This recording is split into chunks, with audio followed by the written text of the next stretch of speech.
are needed to be created every year in the non-farm sector, given the rising workforce. And private sector contribution is needed to that. Compounding that is the challenge of artificial intelligence, which is eating into some jobs. That is also artificial intelligence finds a prominent mention in the economic survey as well. So the government does have challenges. How does it create jobs? How does it create, speed up spending, especially in the rural sector? There are big schemes which have to be rolled out this time because they were announced in the manifesto of the BJP. There is the question of this 3 crore more rural housing, the houses which have to be built for the poor, 3 crore more houses. Then there is the other issues, the Ayushman Bharat scheme, which is to be extended to 70 plus people, 10 crore more people coming into the Ayushman Bharat net. So all these schemes will require big allocations. The solar rooftop scheme, for example, is a huge scheme that will also require a big allocation in this budget. So obviously the government has some room, but it also wants to do these social welfare measures to ensure that everybody is kept happy, including maybe some special packages for the states of Andhra Pradesh and Bihar, the two key allies of the BJP, the JDU and the TDP, who have been really stressing upon in the all-party meeting and other forums that both these states, they're not insistent anymore on a special status, but yes, they do want special packages, special help from the government to tide over what they say is a fiscal crisis for them in these two respective states, Anjali. All right, Aman, please stay with us. We're also being joined by our senior editor, Pallavi Ghosh, on this story. Pallavi, experts believe that the focus of this budget will be mostly on the infrastructure and also the social welfare schemes. Oh, yes, absolutely. And just to take the point across, I think the main focus of the budget will be actually on job generation. When the Prime Minister last week, Anjali, did meet up with a group of economists and the Finance Minister was there and the entire team was over there, the Prime Minister acknowledged the fact that if we really want a Viksit Bharat, we want the government to walk the talk. While these schemes are good enough and they are important, what is most important is a reassurance to people that one, they are not going to be losing their jobs to technology. And second, of course, is that there will be generation of more and more jobs. There has been a palayan or a migration of some people from the urban areas in some towns back to their farms, back to the agricultural sector. While many would see that as a positive sign, it is also seen by the economic experts as a sign that perhaps in the urban areas, there's not enough of jobs. So there are two things. One is that how do you generate those jobs? And second, how do you convince the corporate sector that you have to generate jobs? Most of the corporate sectors, of course, are wanting to cut their costs. So it is where they're extensively using technology. AI is a glaring reality. The Prime Minister on multiple platforms, Anjali, has accepted the fact that we can no longer shy away from it. In fact, AI, contrary to perception, can be used to our advantage to generate more jobs and, and some kind of a reassurance. In fact, the economic survey, interestingly, one recommendation it gave for corporate sector is that maintain a balance between technology and job. Will the budget make a mention of that? The Swadeshi Jagran Manch, for example, has recommended a kind of a robo-tax on the corporate sector who are extensively going to use technology like AI and therefore replace workers. That robo-tax idea, of course, was rejected by the Finance Ministry. But what is the alternative? Will an incentive be given to the corporate sector? Will they be requested and look, we are going to give you this much, but just ensure that only a certain percentage of jobs are replaced as far as the AI technology is concerned? What we are given to be told by the Finance Ministry sources is that this is something which she would want to reach out to the corporate sector. Also, very quickly, in the economic survey yesterday, the private capex, that is the private capital expenditure, has increased, which means the corporate sector today feels confident. They are spending more and more money in investments, which is called the capital expenditure, setting up manufacturing units, so on and so forth. How are you going to reassure them? It's not just a common man like you and me who are looking for tax concessions. It's also the corporate sector, which wants more and more from the government in terms of slash in import duties for important raw materials and a reassurance that, okay, we are going to generate jobs, but we are going to get something in exchange. I think all of this could be an important factor of the general budget. All right, Pallavi, thank you so much for those details. We also have Sharon Elizabeth and Arun Dhanta with us on this story. Sharon, who is tracking Finance Minister Nirmala Sitharaman today. Sharon, what all is on the agenda of the Finance Minister once she leaves from her residence? Well, Anjali, last time when I was here was in February when the interim budget was in fact presented, and now this time a full-fledged budget is going to be presented for the citizens of India. Right now, what we have been told is that at about 8:30, between 8:30 to 9 a.m. is when Nirmala Sitharaman, the finance minister, will in fact be leaving from her residence, will be going and going to the North Block. There she will be having a photo op. Apart from that, she will in fact be meeting the cabinet, and then will be meeting the president, and eventually she will be reaching the parliament at 11 a.m. is when she will be presenting the budget. So there are of course a lot of expectations. The middle class of course has been expecting that some sort of a relief when it comes to the tax, whether there will be exemption when it comes to the tax. Remember, we are in fact a large number of the population are going through the new tax regime. They have accepted new tax regime. There could in fact be some sort of initiative to encourage more people to switch to new tax regime, because even now people who have more than 15 lakh per annum have been choosing old tax regime. So there could in fact be some sort of an incentives that could be put in by the government to encourage more and more people to switch to new tax regime. Apart from that, of course, people are hoping for reduction in the interest when it comes to housing loan. Houses being affordable is something that the middle class is of course expecting. When we talk about the rural India, there are in fact expectations that there could in fact be push for a number of the schemes that has already in place. When we talk about Pradhan Mantri Awas Yojana or the agriculture sector, there are a number of schemes for the agriculture sector. There could in fact be boost to those schemes. All these are of course expectations right now. As you can see right now at about 8:30 to 9 a.m. is when we have been told that the finance minister will in fact be leaving from her residence. The budget has of course has to be approved by the cabinet, and later she will be meeting the president, and eventually at about 11 a.m. is when the finance minister will begin her budget speech. All right, Sherin, please stay with us. We also have Arun Dhanta with us. Arun, throw some light on the key highlights of the economic survey that was tabled by the finance minister in the parliament yesterday. Well, I think economic survey yesterday, which was tabled in the both houses, that in fact gave a sense that on which way India's economy is heading towards. And in fact, it was, of course, amply clear that how India has grown specifically after the pandemic. And, when the globally countries were, in fact, facing huge trouble to find that growth back in the economy. But through that point, how India, grown. In fact, in FY 23-24, the GDP was somewhere around 8.2, and in last 3 financial years, it has maintained over above percentage, and in fact for the coming this continuous financial year will of course have, as per the economic survey, the GDP around 6.7 to 7%. So I think that has given us the ample highlight that how things are going to be. But of course, importantly, what is going to change for the NDA government? There are 2 important things. One, of course, they don't have a full majority government this time, as they have seen in the past, and as in fact Nirmala Sitharaman had given her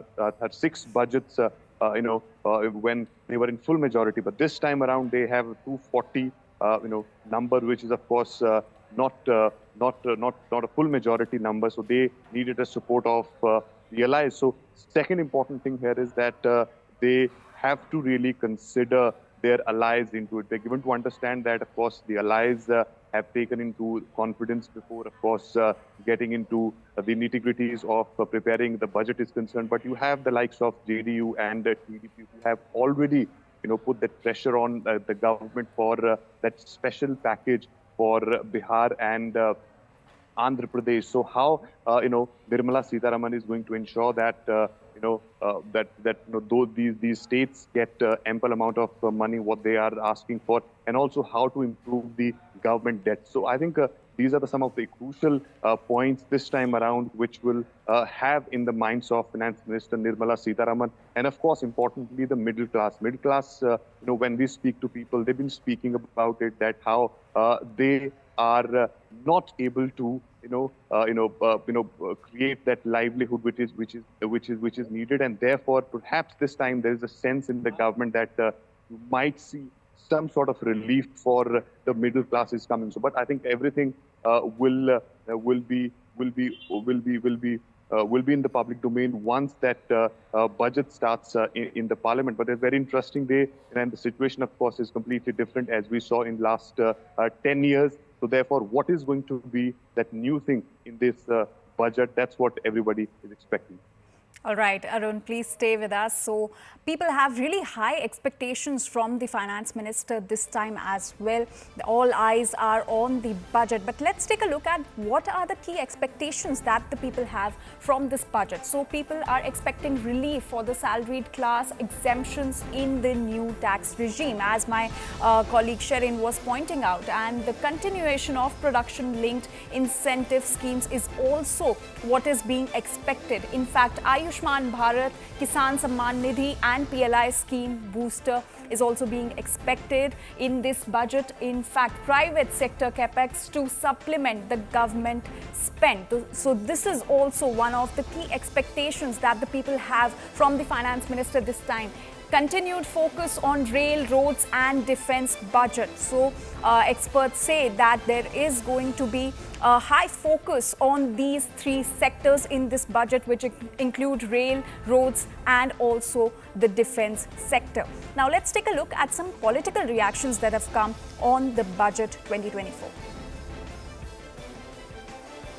ये सरकार अपनी ही चलाती है, अपने फायदे के लिए जो कुछ होना है वो काम करती है, जनता के लिए कुछ नहीं कर सकती। इसीलिए बजट आने दो, रियलिटी में वो क्या करने वाले हैं, क्या वेलफेयर मेजर्स देने वाले हैं, जैसा कि बैकवर्ड एरियाज़ के लिए कुछ पॉकेट, कुछ पैकेजेस देंगे, ऐसी आशा हम करते हैं। हर जगह फ्लड है, फ्लड के लिए कितना पैसा वो ज़्यादा देंगे, और हर जगह जो रोड्स गीड्स सभी स्मैश हो गए हैं, ये सारी चीज़ें हैं। मोदी जी का मतलब महंगाई, मोदी मतलब महंगाई, तो वो सवाल उठाता है कि कब तक रुकना पड़ेगा गरीब और मध्यम वर्ग को, कब उनको रिहाई मिलेगी महंगाई से, इस कमर तोड़ महंगाई से, जिसका उत्तर अगर आज आप इकोनॉमिक सर्वे पढ़े तो उसमें भी नहीं मिलेगा। और आदरणीय वित्त मंत्री निर्मला जी को तो महंगाई दिखती ही नहीं। कल भी जब उनका भाषण आएगा या बाद में जब उनका उत्तर आएगा, वो यही बोलेगी कहाँ है महंगाई, महंगाई है ही नहीं। यूपीए का जिक्र करेंगे, आज से 15 वर्ष पहले की बात करेंगे। Expectations from the budget, I am not optimistic. I am very worried about the employment situation. What the budget will do to create employment is my principal question. Economy is in doldrums. The government is unstable. So I really do not know what Mrs. Sitharaman would offer. And we're now slipping into a very short break, but our special coverage on Budget 2024 continues.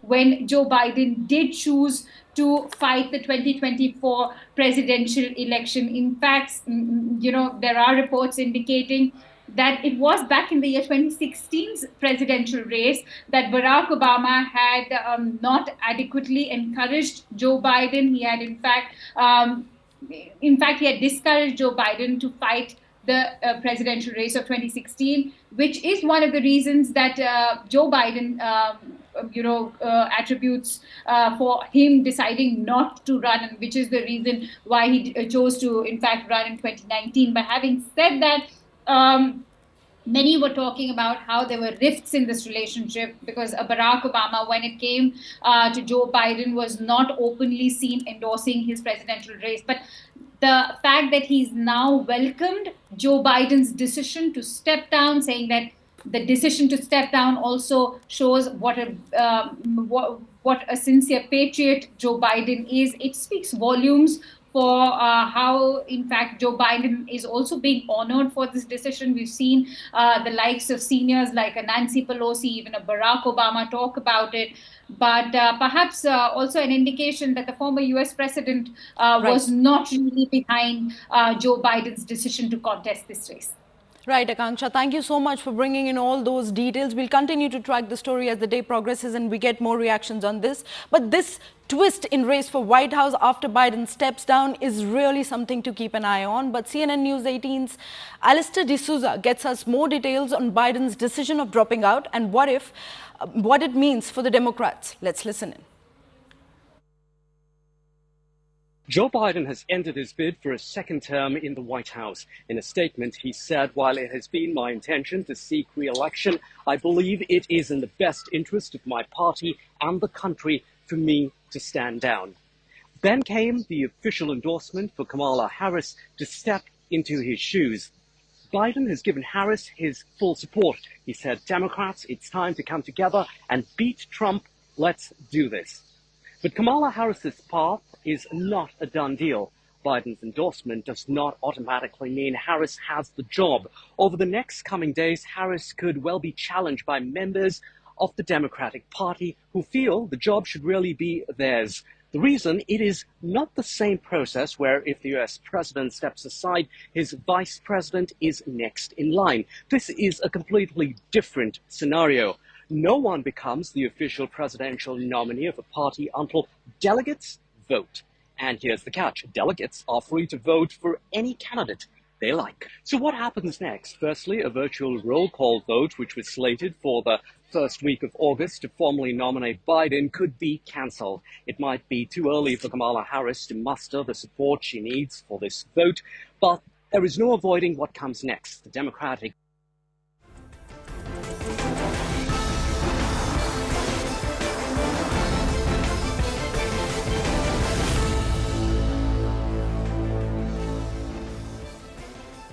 Welcome back. You're watching CNN News 18 special coverage on Budget 2024, and it's a big day for the Aam Aadmi today as high expectations are there from the Finance Minister who is going to present the budget for the 7th consecutive time.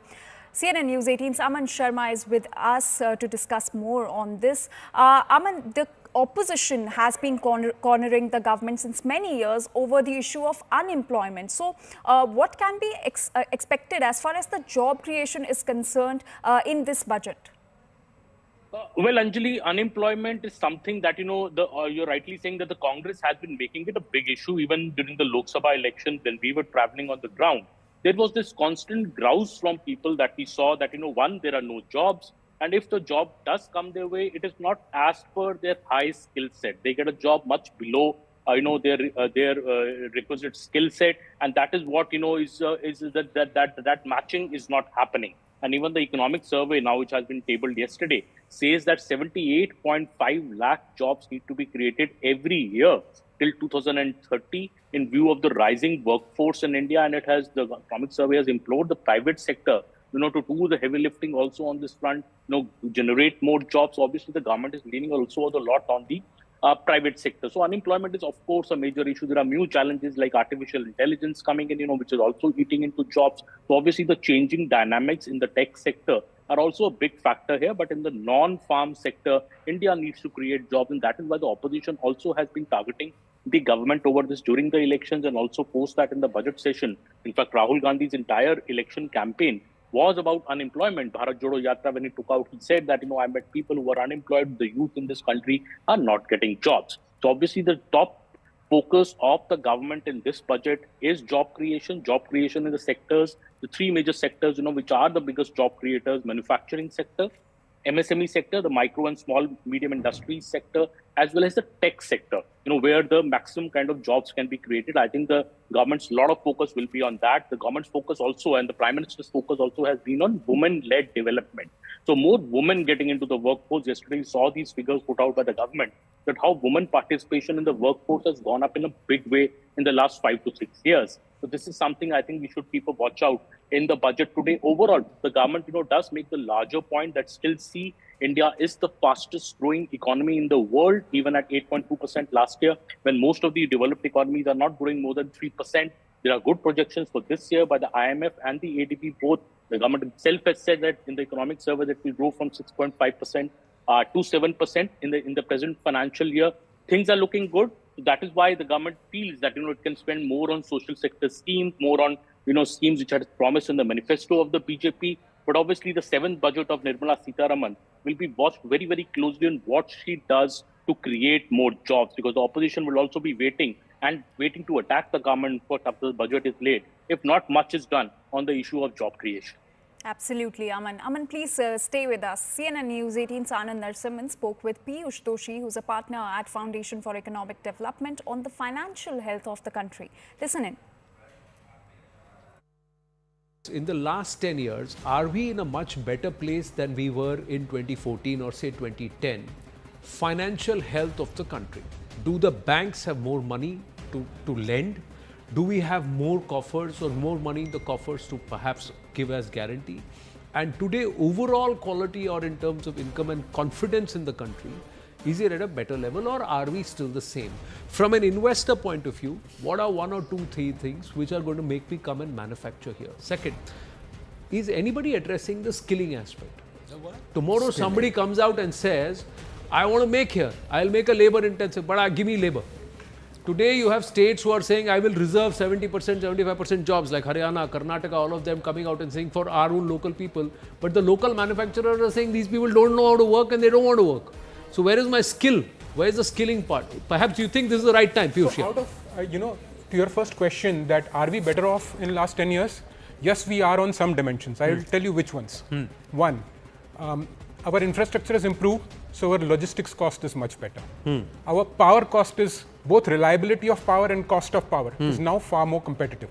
Our capital cost, so generally inflation is low, our banking sector is now in better health. So Indian corporates also when they are borrowing, the premium they are having to pay is now much smaller compared to what they used to. So on 3 of the factors of production, we are much better off now. There are a couple of areas where either we have not made progress or in one instant we have actually moved back on labor.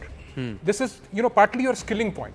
So on labor, we have so much labor, but we are artificially holding back our labor by imposing the most restrictive labor laws in the world. And I'm really waiting for the new labor codes to come in, which will address it partly. So we are making our labor far more expensive than it needs to be. To your point on garment exports, compared to Bangladesh, our labor is 50% more expensive. While if you actually set up a factory in Bihar, and if you allowed market rate, actually it will be more competitive than Bangladesh. But artificially we are keeping it high because of overtime restrictions, etc. Right? So we need to talk to the labor unions that labor laws are only protecting labor from jobs, from nothing else. They are only protecting them from getting jobs. So labor is one area where we are not, and second is that our input cost on some of the key products which go into input for exports, we needed to get back on the glide path to customs duty reduction. Our MFN rates have actually gone up a little bit in the last 10 years. We are, where Vietnam is now operating at 3 to 5% MFN rates, we are at 12, 15%. Yeah. And with that, our raw material, if you are trying to make a component, an auto component, your steel is too expensive. If you're trying to make fabrics, your fiber is too expensive, right? So we need to have a competitiveness across our value chain. So in these 2 areas, we have fundamental disadvantage. Government is trying to address it partly through PLI. And CNN News 18 Sharon Elizabeth is also with us. Sharon, so the Congress has attacked the government over the economic survey that was tabled by the finance minister yesterday, saying that it's a cherry-picked view. In fact, Gaurav Gogoi also said that the finance minister just can't see the inflation in the country. Well, that is right. Congress has been very critical of the economic survey that has been presented by the finance minister. In the economic survey, of course, the highlights have been how the economic growth, Indian economic growth is going to be somewhere between 6.5 to 7%. Apart from that, they also have mentioned the job creations is something that is going to be essential, that how in next 20 years there is a need to, in fact, produce at least 80 lakh such jobs. So, overall, there was, in fact, a press conference as well by the Congress party, which has been saying that the finance minister is oblivious to really what is happening on ground. Remember, in the economic survey, they have, in fact, highlighted that how the retail inflation has, in fact, fallen compared to what it was during the COVID time. The retail inflation has, in fact, come down. But when we talk about the food inflation, that is something that has in fact rose from about 6% to 7% this time, and it will increase is what the economic survey has been saying. This is the point that has in fact been taken up by the opposition parties, who have in fact been saying that the finance minister is oblivious to the fact that how the vegetable, the cereals have been, the cost of these goods have been touching, price has been skyrocketing, and there has been no relief to the common man, to the middle class. Now remember, Gaurav Gogoi also did in fact a proper presentation where he has said that how the vegetable prices have in fact increased to 11%. When it comes to cereals, it has increased to 5%. All this is putting a burden on the common man is what the Congress have been saying. And the job creation part is also that has been highlighted by the Congress, is that this government in past 10 years were not able to create any sort of job when it comes to the youth of the country. So clearly, very critical of the economic survey. At 10:30 a.m. There is going to be a CPP meeting of the Congress party where they are going to discuss the strategy to how to corner this government when it comes to the budget. Of course, the reactions will come post-budget, but the economic survey is something that they have been critical of, saying that it is completely opposite to what is really the reality on ground. People are exhausted by the inflation is the big claim that is coming in from the Congress party. Right. All right, Shirin, please stay with us. We'll keep coming back to you for more updates. But the question is that, is India the next global manufacturing powerhouse? Well, we'll answer that. If we talk about electronics, the production of phones in India makes up nearly half of India's electronic industry. And it is also the world's second largest producer of phones. So India is the world's second largest producer of phones. In fact, mobile exports are now worth over 1.2 trillion rupees. And the value produced rose from $37 billion to $115 billion, which is 3% of the GDP between 2015-16 and 2023-24. So India is very rapidly going to become the next global manufacturing powerhouse. In fact, triple production by 2025 and 2026 is what is the aim of India. This accounts for 3% of the global total. So that's a really huge number, and the share is only growing faster than any other country. So India's share is growing faster than any other countries in the world, and the day is not far away when India will be the next global manufacturing powerhouse. With that, we're now slipping into a very short break, but our special coverage on budget continues.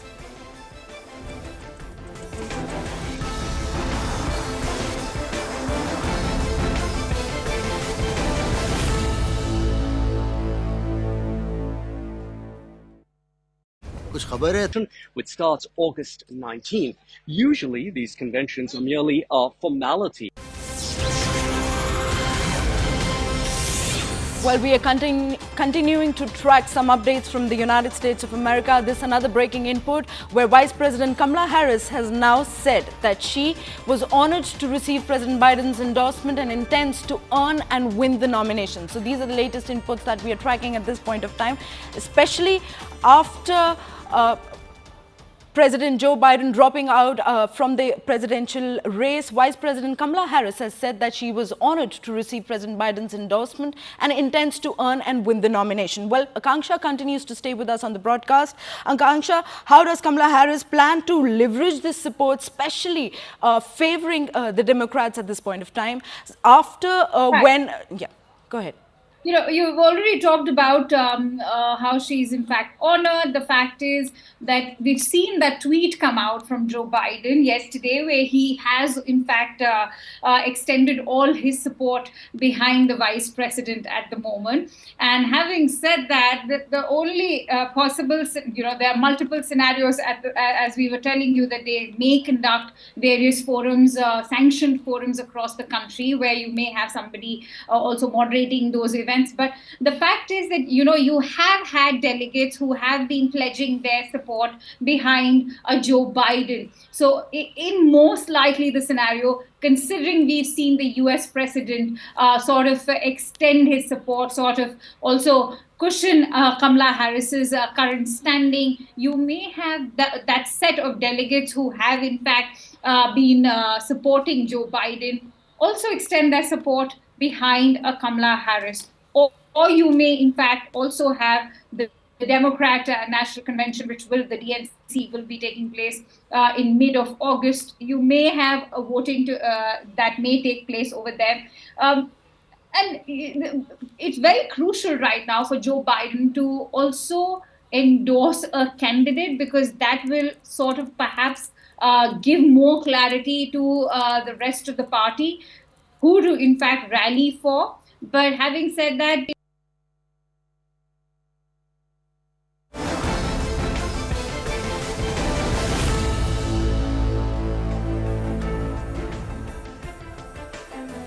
welcome back. You're watching CNN News 18 special coverage on Budget 2024. We're just a few hours away from getting to know the Budget 2024. Nirmala Sitharaman, who's the Finance Minister, will be presenting the budget at 11 a.m. today, and this is for the 7th consecutive time that she will be doing so.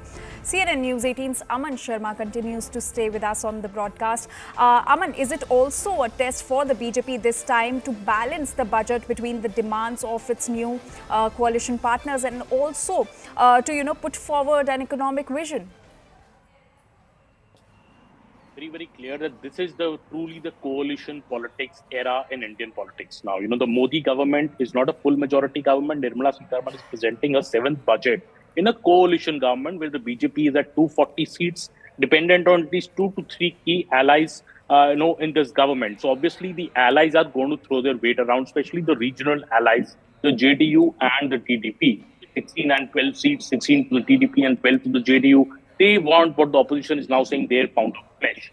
So both the parties, the JDU and the TDP, have been aggressively lobbying with the centre, meeting Nirmala Sitharaman, meeting the Prime Minister, meeting the Home Minister, Mr. Amit Shah, saying that they need funds for their states in this budget. For a good thing for the government is that these states are no longer asking for a special status, because that is something that after the 14th Finance Commission, it is not possible. So clearly the government is not going to give special status to either Andhra Pradesh or Bihar. But what these allies are asking for is a special package, special assistance, whatever the nomenclature is. They want more finances for both the respective states of Bihar and Andhra Pradesh. And both these allies are, that is why, very closely watching what the budget will have for them. That is very, very crucial. And Bihar, all parties now, even Chirag Paswan I saw yesterday, along with Nitish Kumar, are together demanding that there should be special allocation for Bihar. Bihar needs funds, in a big way for flood control. Floods ravage Bihar every year, the Kosi River. So obviously they want center to help them out. Andhra Pradesh, of course, JDU wants funds for the Amravati state capital project, a very key project of Chandrababu Naidu, the Polavaram dam project. They want funds for that. So obviously, an oil refinery in Andhra Pradesh is very much required, and that is what Chandrababu Naidu has been pressing for. The government has already made a move towards that, the central government. So obviously, these are big demands. The government so far in the first 10 years, the Modi government, which is the full majority government of the BJP, took pride in fiscal prudence, to not exceed the fiscal deficit, keep it at 5.1%, which is there right now. But will this particular coalition government go that extra mile for its two allies? Is a big, big question, of course, and we'll see today in Nirmala Sitharaman's budget if the government has kept the concerns of its two key allies on the table and have helped them satisfy. But one thing is also very clear: what government sources told us yesterday, that both the allies are now cognizant of the fact that everything cannot be done just in this budget. They have to be more patient with the government. Yes, something will be done in this particular budget for them, but things will follow out slowly. They will be rolled out maybe over the next couple of years. But both these states, the states also, the key allies, have to show some patience. Absolutely. Aman, thank you so much for all those details. So we'll get to know in just a few hours if the demands of the coalition partners of the BJP are fulfilled. Sharon Elizabeth also continues to stay with us. Sharon, will the government this time move towards a single hybrid tax regime? Well, that seems to be what the experts have in fact been suggesting, because remember, with the two tax regime, the new tax regime and the old tax regime, more new taxpayers have in fact been opting for the new tax regime. And the people, when we talk about the ones who have been opting for the old tax regime, are the ones who have been earning more than 15 lakh per annum.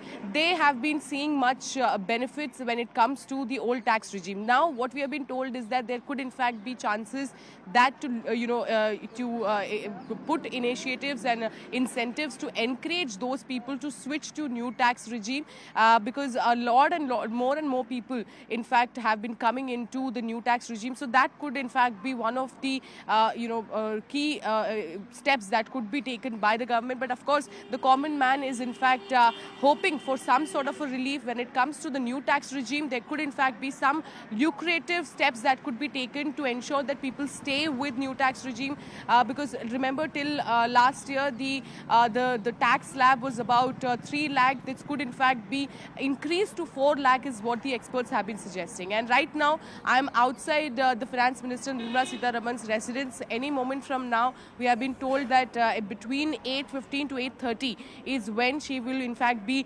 leaving from her residence. She will be going straight to North Block, where there will in fact be a photo op with the officials of the Finance Ministry, and then she will be heading at about 9:30 to the Rashtrapati Bhavan, will be meeting the President, and then at 10:15 is what we are being told is going to be a cabinet meeting, where there could in fact be a green signal or an approval, which is, a standard practice which has been going on for years altogether. And after which, at 11 a.m. is when Nirmala Sitharaman will be presenting the budget. So what, people of course are pinning a lot of hope when it comes to this full-fledged budget. In February, it was an interim budget. This time, a full-fledged budget is something that people are hoping will in fact prove to be beneficial for them. When we talk about the rural areas, of course, a number of welfare schemes, there could be a boost in these welfare schemes. For example, Manrega, for example, the Pradhan Mantri Awas Yojana, all these could in fact get more funds, because this has proven to be in fact good schemes on ground for the people in the rural area. So keeping all this in mind, all hopes pinned on the Finance Minister. We have to of course see at 11 a.m. What is really in there for the budget 2024. Absolutely. Sharon, please stay with us. We'll keep coming back to you for more updates on this. Earlier, we discussed if India is going to be the next global manufacturing powerhouse in the electronics sector. But let's talk about the semiconductor sector. So, node has been given to 2 new units in Gujarat's Dholera and Sanand. And in fact, 1 new unit is also there in Assam's Morigaon. Now, this could create direct employment of 20,000 advanced technology jobs, and this will also create about 60,000 indirect jobs. So this is going to be the impact, and India is on its way to become the next global manufacturing powerhouse in the semiconductor sector as well as the electronics sector as well. And CNN News 18's Anand Narasimhan spoke with Rajiv Mantri, who is the author and entrepreneur, on the expectations from this union budget, especially from financial sectors. Listen in. So I would watch for what the government decides to do with privatization.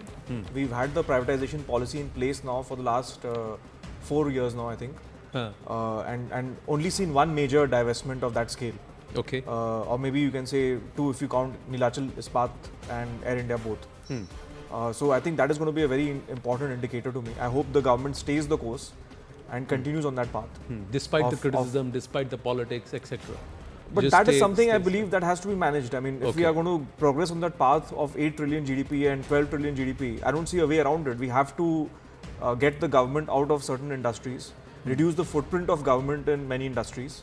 And we already have a privatization policy in place, so we should see movement be forward a little on that more front. aggressive on that path. Absolutely, we want. I would like to see a commitment to that, in spite of the political changes and so on that Nalin mentioned. Second, I would say, I would echo Piyush ji's point that factor market reforms matter. I don't think, again, like if we have to get to that higher trajectory of growth and output, we can't get on with it by having more and more schemes, which are essentially kind of bridging the gap in some of the factor market deficiencies. We need to see fundamental changes. Maybe the budget is not the right forum to announce that. But it has to show the direction that there is an intent to do that. Yes, it should show the intent to do so. And finally, I think financial sector reforms need to continue, especially on the credit side. Especially on the credit side.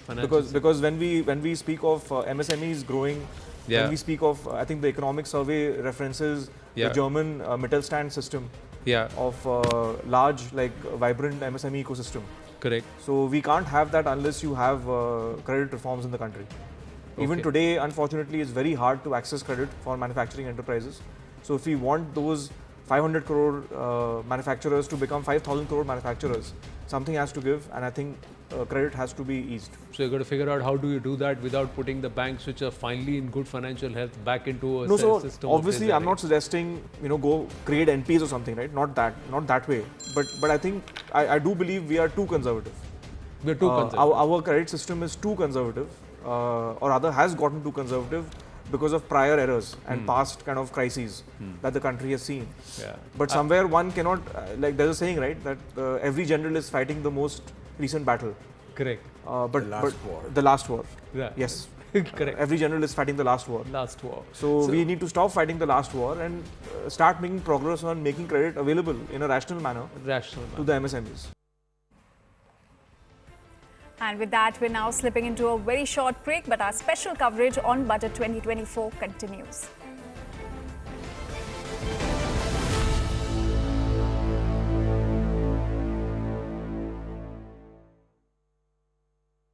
In fact, within the Democrats be talking about how they would not want somebody anointed just yet. They would want a more democratic process to perhaps shape up. But will that mean that Kamala Harris is finally the only candidate is something we'll have to see take place in the next few days. We'll have greater clarity.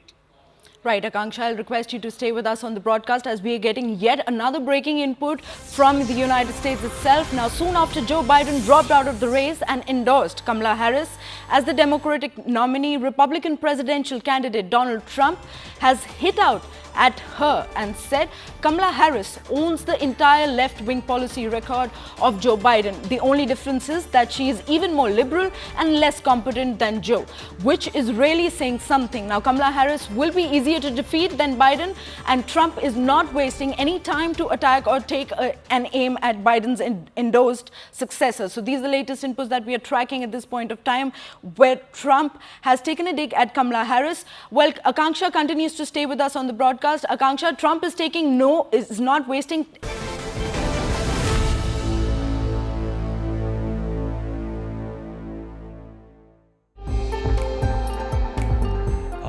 Our expectations from the budget are basically threefold. First, the government announced a PM Surya Ghar scheme in January and February of this year. We hope that, with this budget and the upcoming ones, this scheme is continued for the next 2 to 3 years. The second expectation is around domestic cell manufacturing. The third item, which is a more long-term piece, is around altering the Electricity Act. Already there have been a couple of states where this is happening, where the government is allowing P2P trading of power. So basically what that means is I can set up a system on my house and sell electricity to a neighbor of mine who would have otherwise not had the rooftop solar space to set up a system of their own.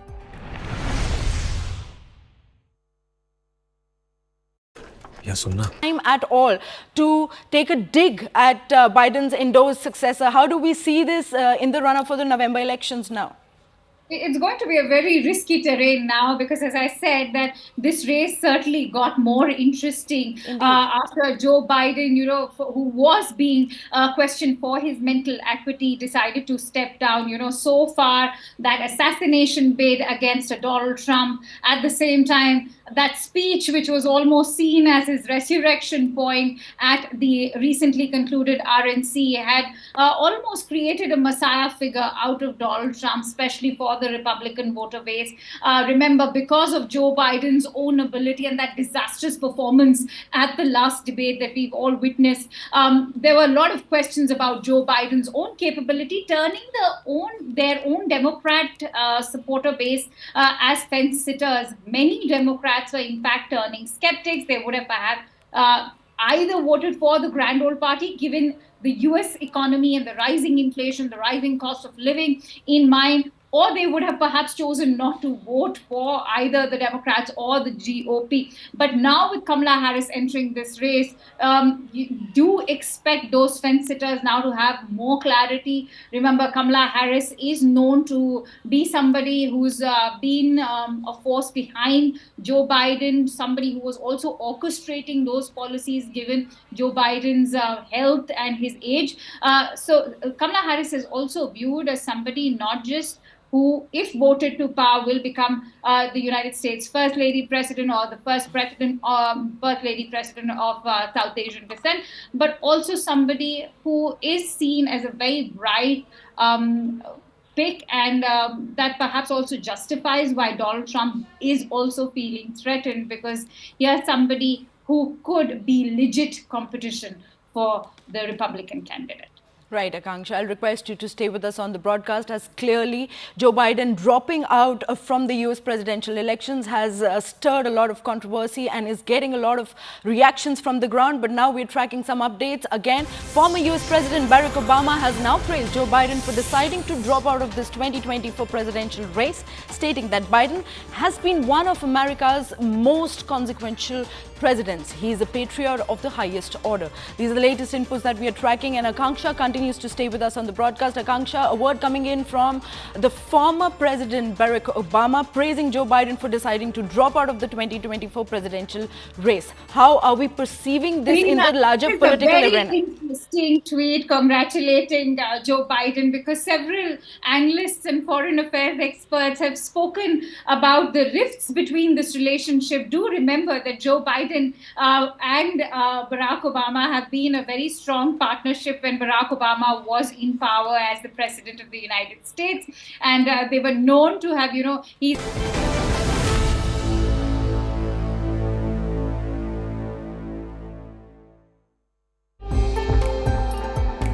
We are a tech startup in the B2B space.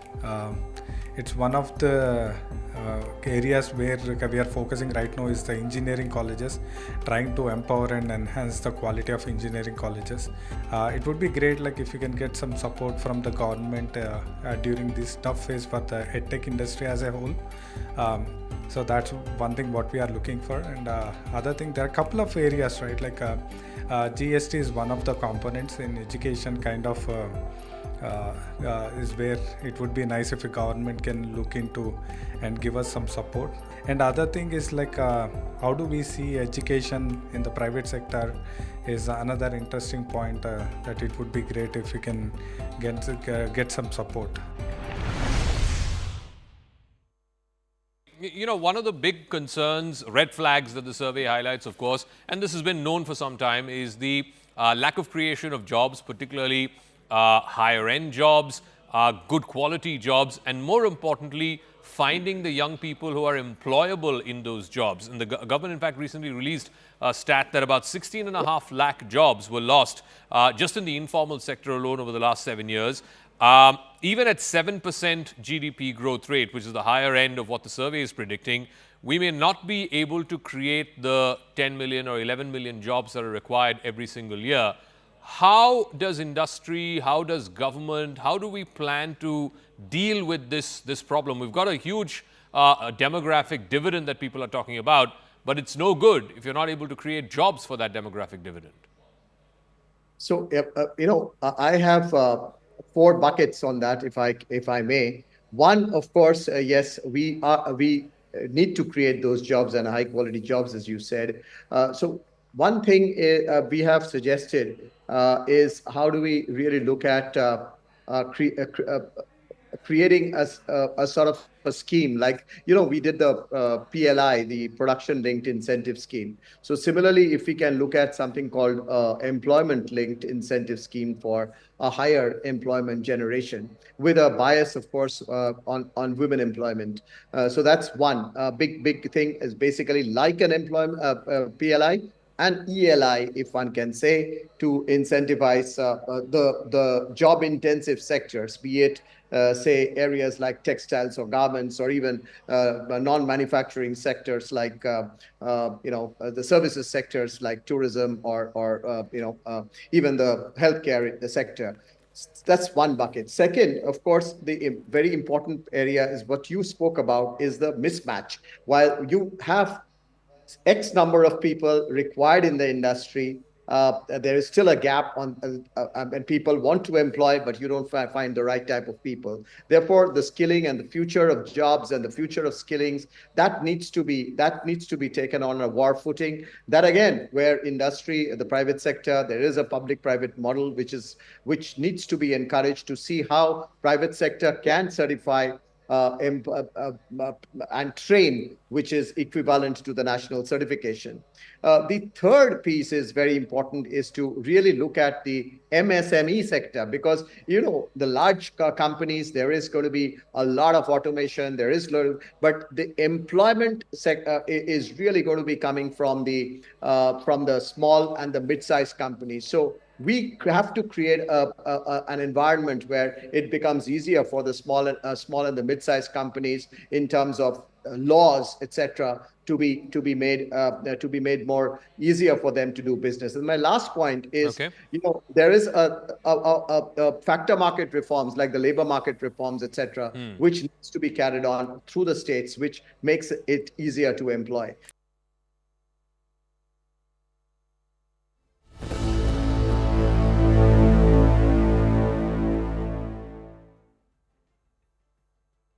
Brought to you by. He was somebody who was a strong pillar of support. He was, in fact, their own partnership was one that was a force to reckon with.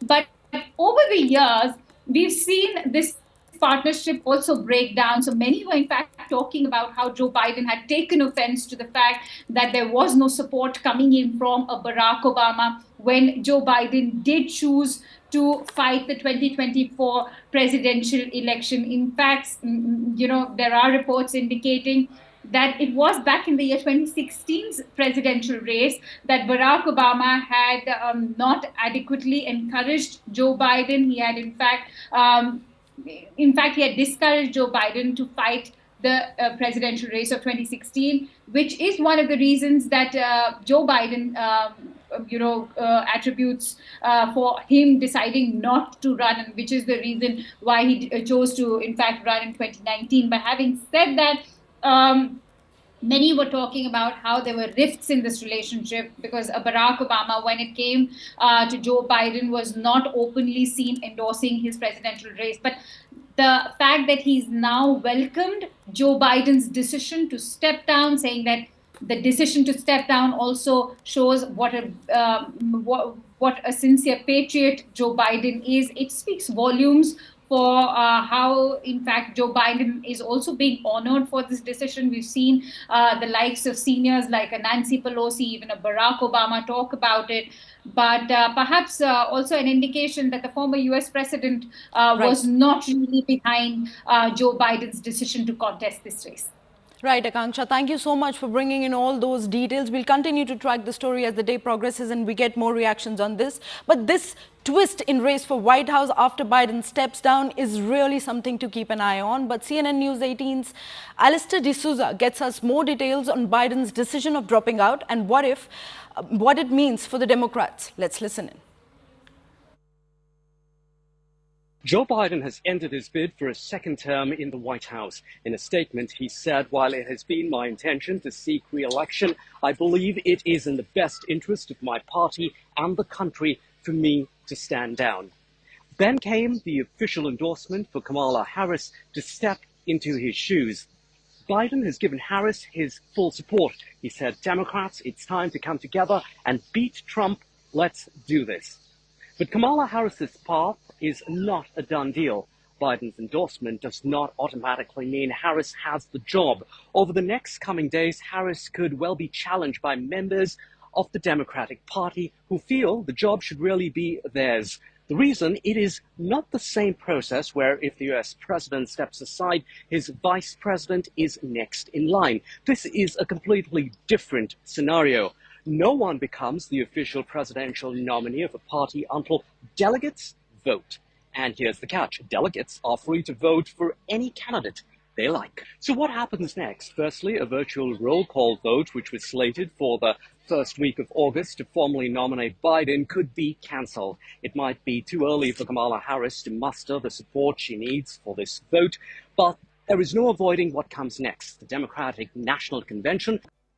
You are watching CNN News 18 and TVS Budget Day Studio.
Namaste, Jai Hind and good early morning, ladies and gentlemen. Today is a very special day. Sometimes in your gut you feel there are budgets that come and budgets that go, and there is a budget that could perhaps have the contours and the making of a monumental budget. Now, what is so big about the first budget of Modi 3.0? What's big is that this is the time over the last 10 years under Prime Minister Narendra Modi and his government's vision that the pitch for a Viksit Bharat has been laid, the groundwork has been laid. Now is the time when every segment of society, from the corporates to the Kisan, from the Aam Aadmi to the upper middle class, and those who are looking for jobs in this growing market, burgeoning market, are saying, are you making me competitive? Are you doing what is going to be required? Do you have the gumption to do what is required for us to take off from here? Because you've made us stand on the runway. Am I going to take off as a nation? The focus is not about a political party or a political leader. The focus is Bharat. This is Bharat ka budget under NDA 3.0, and this is the budget that will decide not the next 5 years, ladies and gentlemen, but we here at the News 18 network in this coverage believe this is perhaps going to set the base for the next 15 years plus. And in that direction, which will allow us to take off, and how much, that's what we're going to look at it. We as a nation need to become competitive in the world if we want to make use of that opportunity. Can we do that? Let's try and signpost some of the key things that we should expect from Finance Minister Nirmala Sitharaman here in this budget, ladies and gentlemen. Is it likely to be populist? Will the Prime Minister bite the personal tax bullet? It's the first budget of Modi 3.0. And a hike in Kisan payout, is it there on Nirmala Sitharaman, the Finance Minister's mind? More importantly, the focus on unemployment, job creation. You cannot create jobs till the time Bharat's third cylinder, the manufacturing cylinder, starts firing, ladies and gentlemen. Affordable healthcare, the allies, and those are all growing markets. Bihar, critical market for Bharat. Andhra Pradesh, critical market. Odisha, critical market. But there is no special status on the card. So how is the budget going to compensate these NDA allies whose support is critical for the success of this plan which is in this budget? Also, will the FM opt for capex continuity? Will the IMF, which has raised the GDP forecast to 7% for FY25, but by our own standards and by what we want to achieve, is 7% enough? Irrespective of what is happening across the world, is 7% enough for us? Are we as a nation ready to work hard if we are allowed to do so, if we are unshackled, ladies and gentlemen? It's the test of Modi government's welfare politics along with that certain tinge and hinge of capitalism. Will this socio-capitalism model somewhere evolve in this budget? There is a reason why these questions are top of mind for me. I'm not a finance student. I'm not somebody who follows the markets.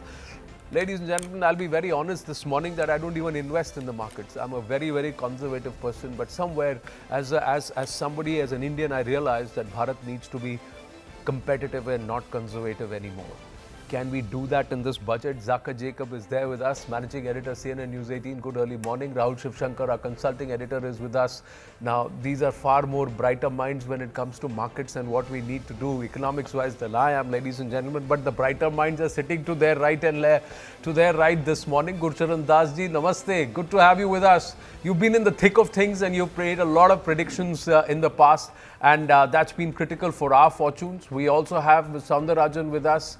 Nirupama Soundarajan ji is the founder and partner, Policy Consensus Center, policy economist. So let me start with you, ma'am. Was I all right in my introduction? Did I echo your sentiments, or was I way off the mark? I'll start from there. I think echoed it quite beautifully, I must say. I think the entire focus today needs to be competitive and competitive compared to the world. And it's not about whether we're growing faster than the rest of the economies. If we have certain targets that we have placed before us, and if we have set certain kinds of milestones, it is about whether our growth is conducive to reach those kind of milestones. So I think that should be what we should be focusing on. Gurcharan Das ji? Well, absolutely right. Why competitiveness? You use the right word. Competitiveness because we have not ever really been an external looking economy. We think we are big. We are not. Even China, which has a market which had a market even 4 times bigger than us 25 years ago, needed to depend on the world to grow. And that is really the big lesson that we must learn, that we must be always open. And this is a historical legacy, by the way. And Atmanirbhar should never mean make in India by Indians. It should be make in India by anyone. And we should actually be in the habit, what China did, to pick the countries that the companies that are successful, and we try to bring them here. Big companies are going to create jobs. This idea, obsession with MSMEs, etc. MSMEs are good. They will become ancillaries to the large companies. They will create huge number of jobs. But really, and all these statistics, frankly, on jobs, we need better quality, timely statistics. Even the economic survey said this yesterday, that we really need to be honest with ourselves and measure both formal and informal jobs. Unemployment has never been the problem in India. The problem is underemployment.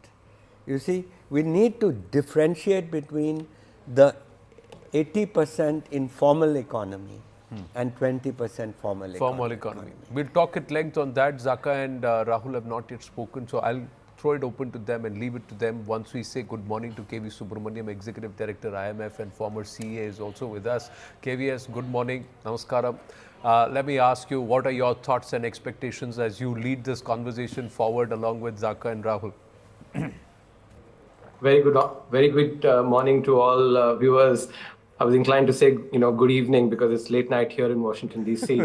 I'm looking forward to a very long night for me, but with a lot of excitement, hoping that the first budget of the new government brings new ideas into the budget making process, and at the same time continuation of some of the key ideas that have been part of previous budgets. I think the emphasis on capital expenditure that started with the post-COVID budget is a very important aspect, because the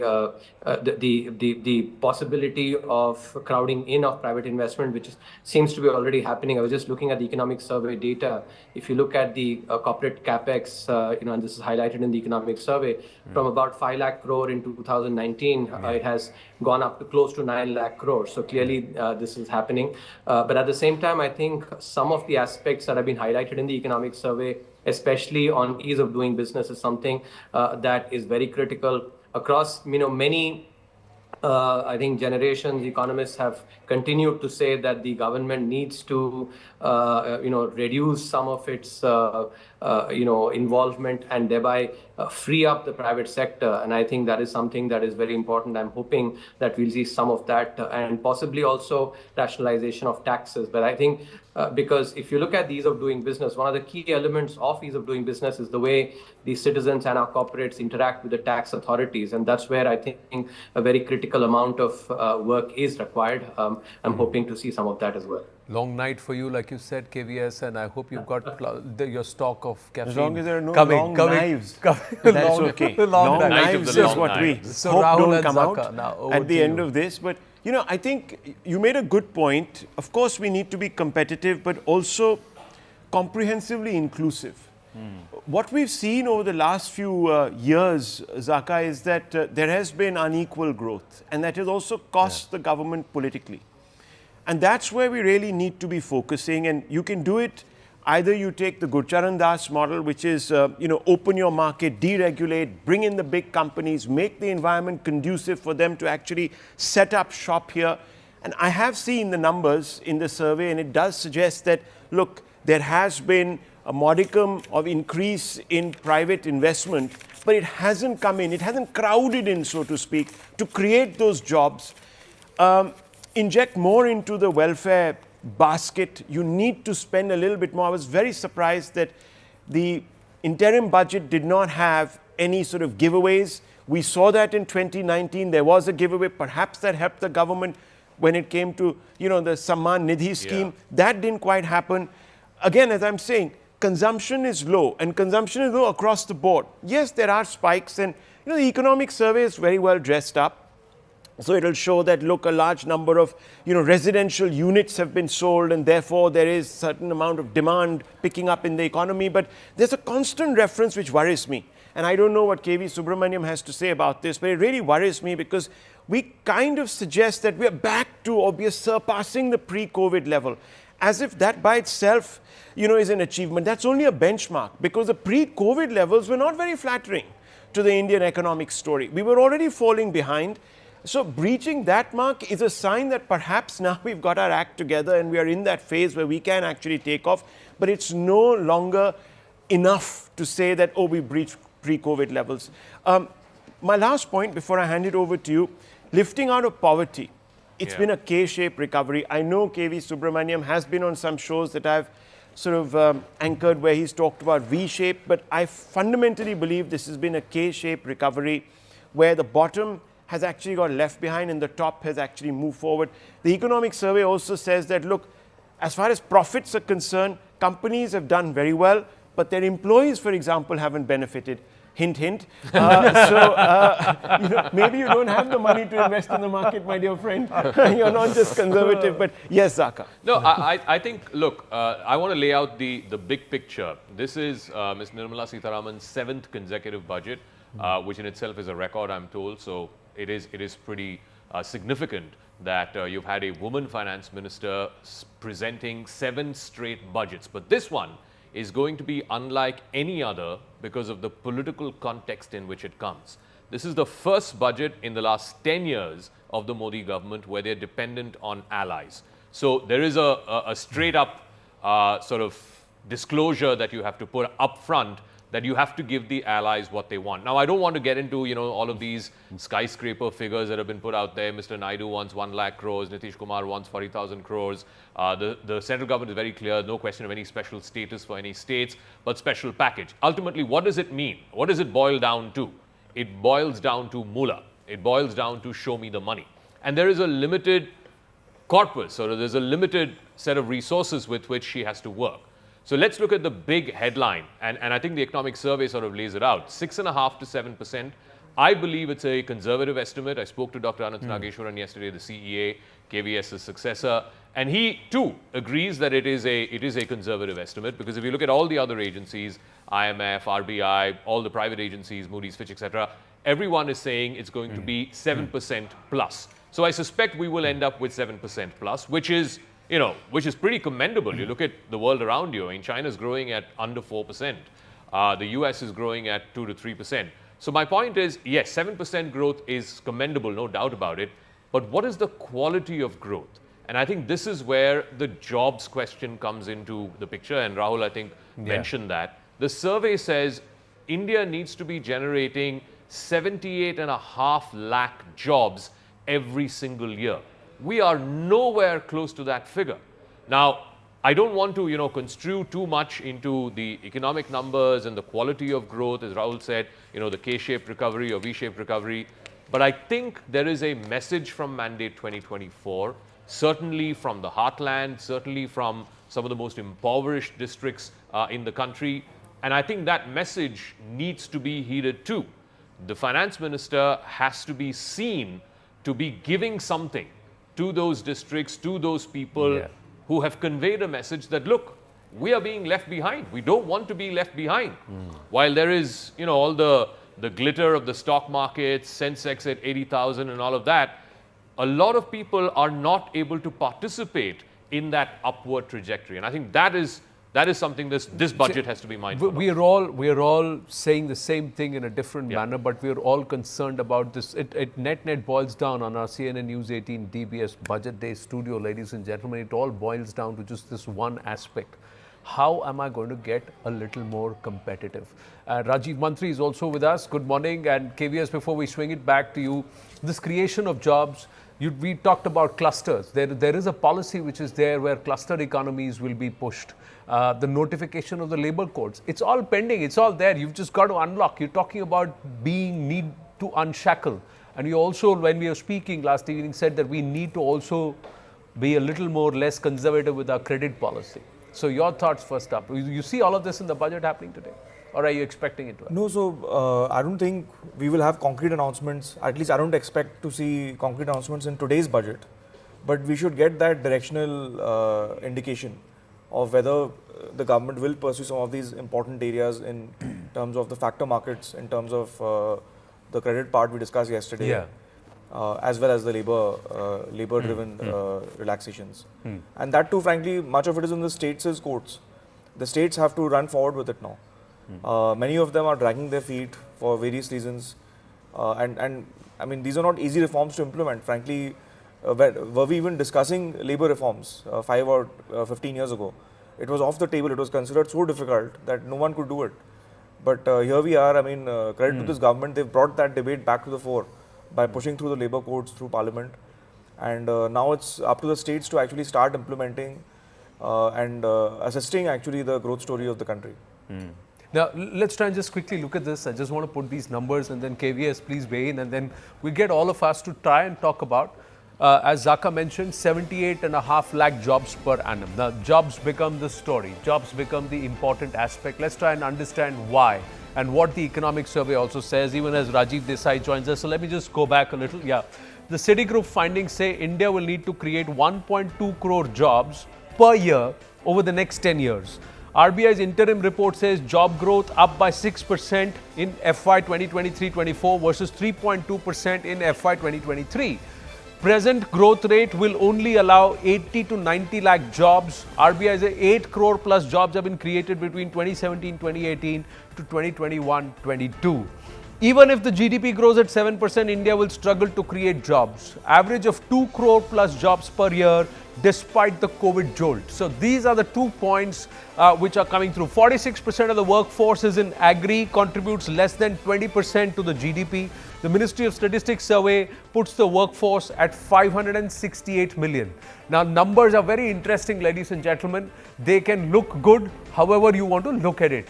But KVS, the question is, do we need to actually dive into the numbers if there was a job creation situation on ground? And how do you think we can do that? We'll try and get onto the board and get everybody's thoughts and say, let's try and see if there is a work, is there a formula, is there a way that we can do it? But the conversation point is jobs. Let me please ask you, how is it that we can create, let's say, 1 crore of jobs? Because we'll have to aim higher than what the government is saying we require to do. It cannot be at 78 lakh jobs. It has to go up to 1 crore because the private sector and their finding is 1.2 crore jobs. So somewhere in the median is I have to create 1 crore jobs per annum.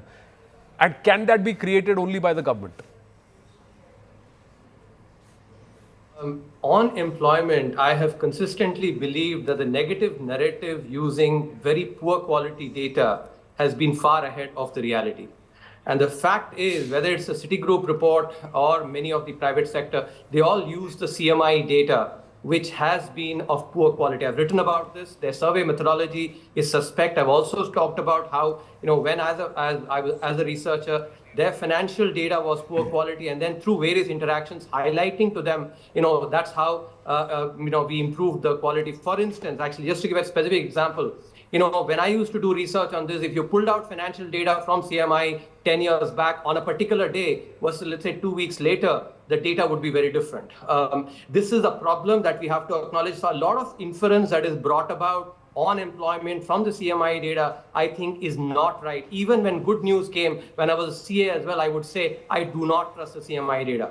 So I think it's important to remember. If you look at the PLFS data, which is far better quality, or the CLEMS database. The CLEMS database, by the way, is not an Indian database. It actually is used across the world. Okay, there's CLEMS Asia, CLEMS worldwide. And the RBI report uses the CLEMS data. I think we have to be very important. I can see, all of you actually for some eyeballs, etc., focusing on some of the negatives of employment. I'm not saying that employment, jobs need to be created. But the Citigroup point that, even at 7%, actually, you will not create. I think that is obvious because you can always have jobless growth, which has been the case if you see from 2004 to 2014. In fact, there can be situations where there is no correlation whatsoever between growth rate and employment. So I don't know what they're trying to correlate in coming up with those kind of findings. I don't think they've passed the smell test.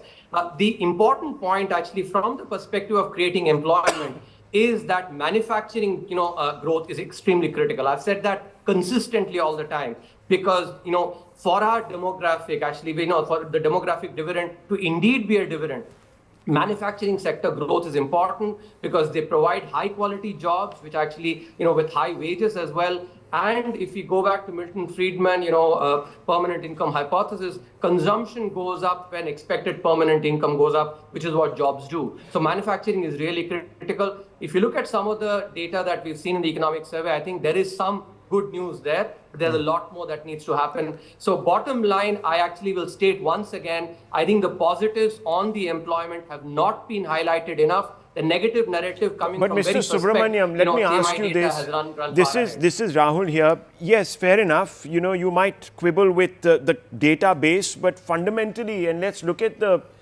economic survey itself. It says that, okay, female labor force participation has really grown, but it has grown predominantly in the agricultural sector, which could also translate into hidden employment. That means a large number of women are actually working, and we know from experience that women are usually underpaid or sometimes not paid at all. So while that could figuratively go up as a statistic, the quality isn't there. And you yourself have said that we're not creating enough manufacturing jobs. So obviously the quality of the job is what we are looking at. And perhaps skilling is the real problem. Can I just add skilling one point, is the real problem. Zaka here. I think Gurcharan Das mentioned, about the unemployment problem. I think we have an unemployability problem. The survey itself says, forget about, the CMI data or the PLFS data. The survey yesterday says 1 out of 2 Indian graduates does not have the requisite employability skills. So it's that is skills the and real not jobs. Yeah, Or it's jobs a lack and of jobs skills. and a lack of good people to fill those jobs. That is a double whammy. Okay, KVS, and then we'll bring it into the studio. Yeah. Let me just quickly respond. Yeah. I think, what Zaka and Rahul, both of you are saying. Look, I'm not contesting what you're saying. Yes, there needs to be improvement. My simple point is a lot of the fear-mongering on employment that has happened over the last, couple of years, I think something is misplaced. That's my broad point. I'm not denying that, if you look at the economic survey, and I think, Rahul, you have to also have to look at it in a more holistic picture.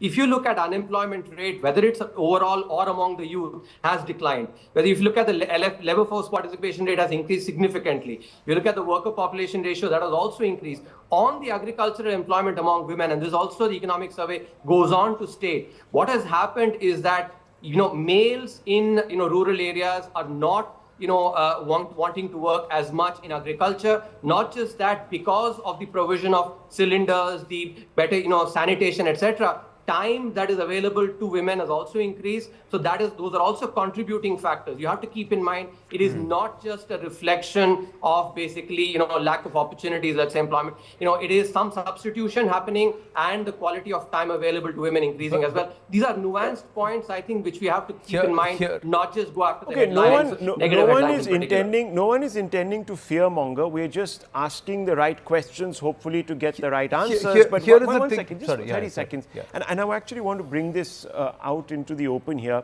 But 1 minute, Mr. K.V. Subramanian, let me just quickly come back to you on this. Look, I am not quoting random stuff. I am talking straight out of the economic survey, where the growth also amongst urban youth, for example, has been more in the gig sector, which is also slightly worrying. While, yes, it is great to sort of, be able to put up a stall here and a stall there, but you yourself are talking about permanent income hypothesis. That doesn't in any way convince us that there's permanent income. So the youth that is entering the workforce is self-employed largely, which is slightly concerning. Would you not agree? No, look, the gig economy, if it is going to grow, if you're going to have, food delivered through Swiggy, you have to have people.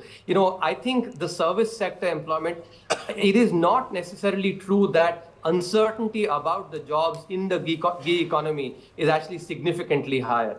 If that were the case, then what you're saying, Rahul, that the permanent income hypothesis does not hold, I would concede that. But that is not the case. I don't think data suggests that uncertainty about job loss is significantly higher. If the gig economy is growing, you obviously will have more employment happening there. I think broad numbers, if you look at as I said, the statistics, yes, there is undeniably more work to be done.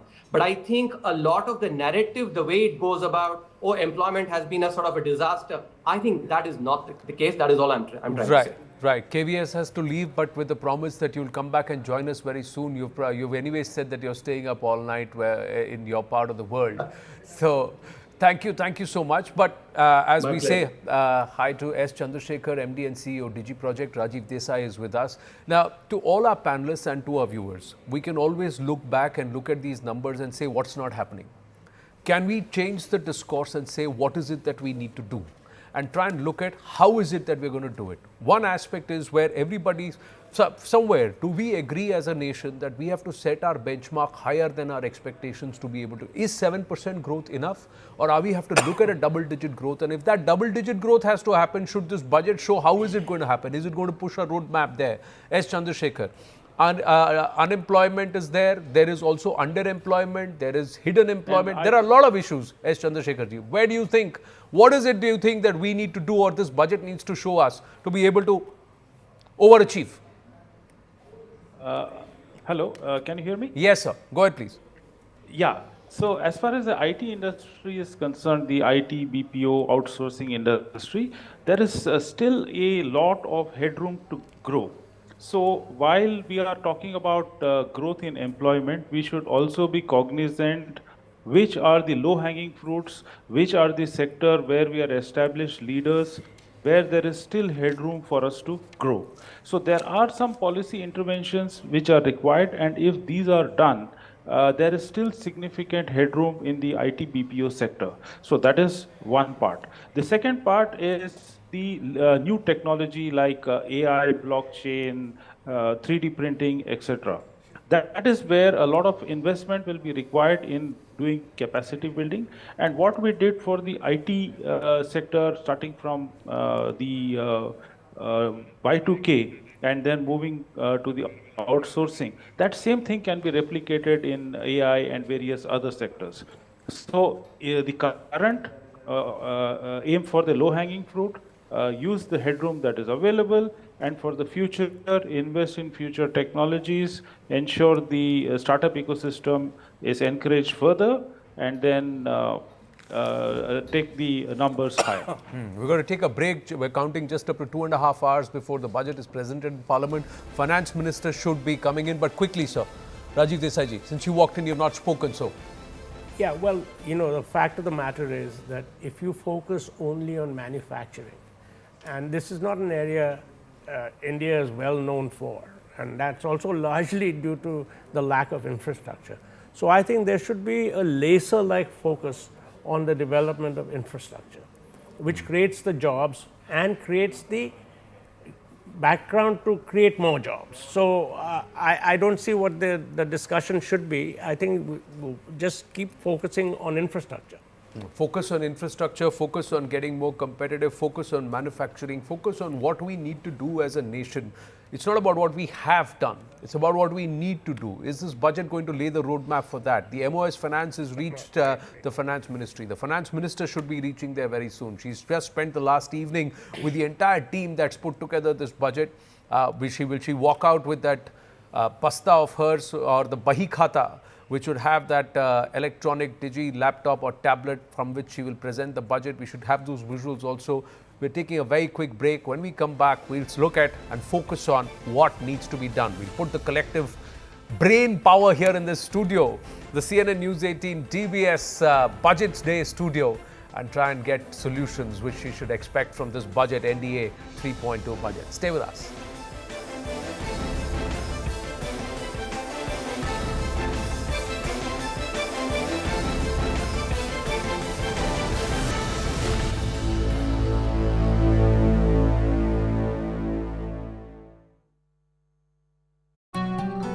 N18. Usually, these conventions are merely a formality.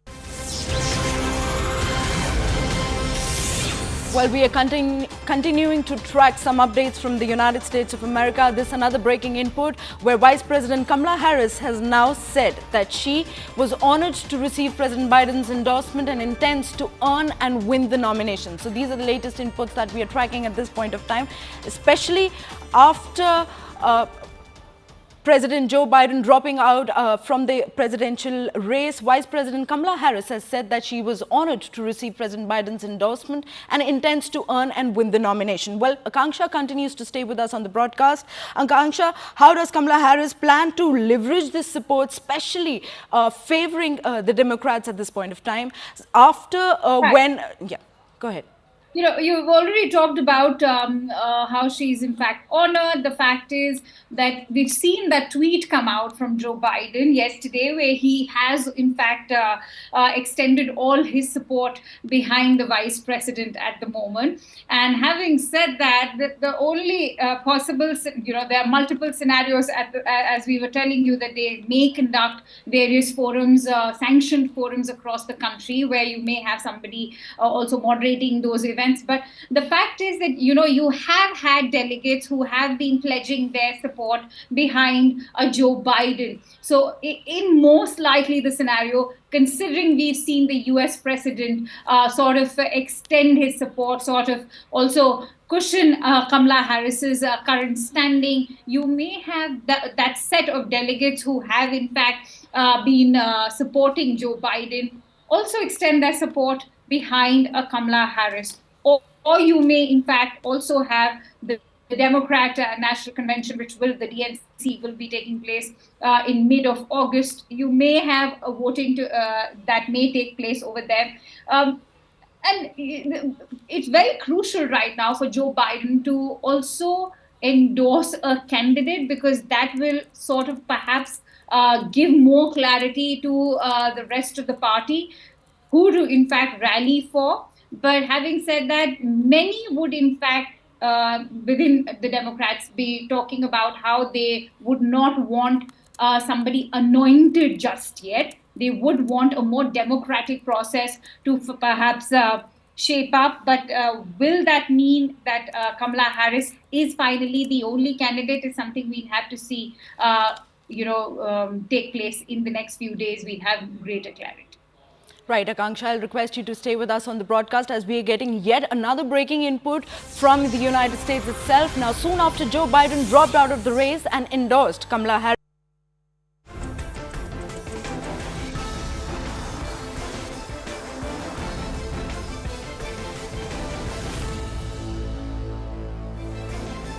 Back live, and Finance Minister Nirmala Sitharaman has left her residence towards the Finance Ministry. Sharon now joins us with more. Yes, Sharon. Well, that's right. Just moments ago, the Finance Minister Nirmala Sitharaman has in fact just left from her residence. Right now, she is heading towards the Finance Ministry, where there will in fact be a photo op, after which she will be heading to the Rashtrapati Bhavan, will be meeting the President at about 10:15 to 10:30 is when there is going to be a cabinet meeting, and finally at about 11 a.m. is when the budget will in fact be presented. So all eyes are now on Finance Minister, who has left her residence, is on her way to the North Block to Finance Ministry, and at about 11 a.m. after the cabinet meeting is when she will be in fact presenting the budget. Right. Quick word from Pallavi, who's there at North Block. Yes, Pallavi, what time is the Finance Minister expected? The MOS Finance is there. What's going to happen before she heads towards Parliament? Well, I mean, anytime now we can expect her to reach the Finance Ministry. The officers have already reached over here. The MOS Finance, Pankaj Chaudhary, has also reached over here.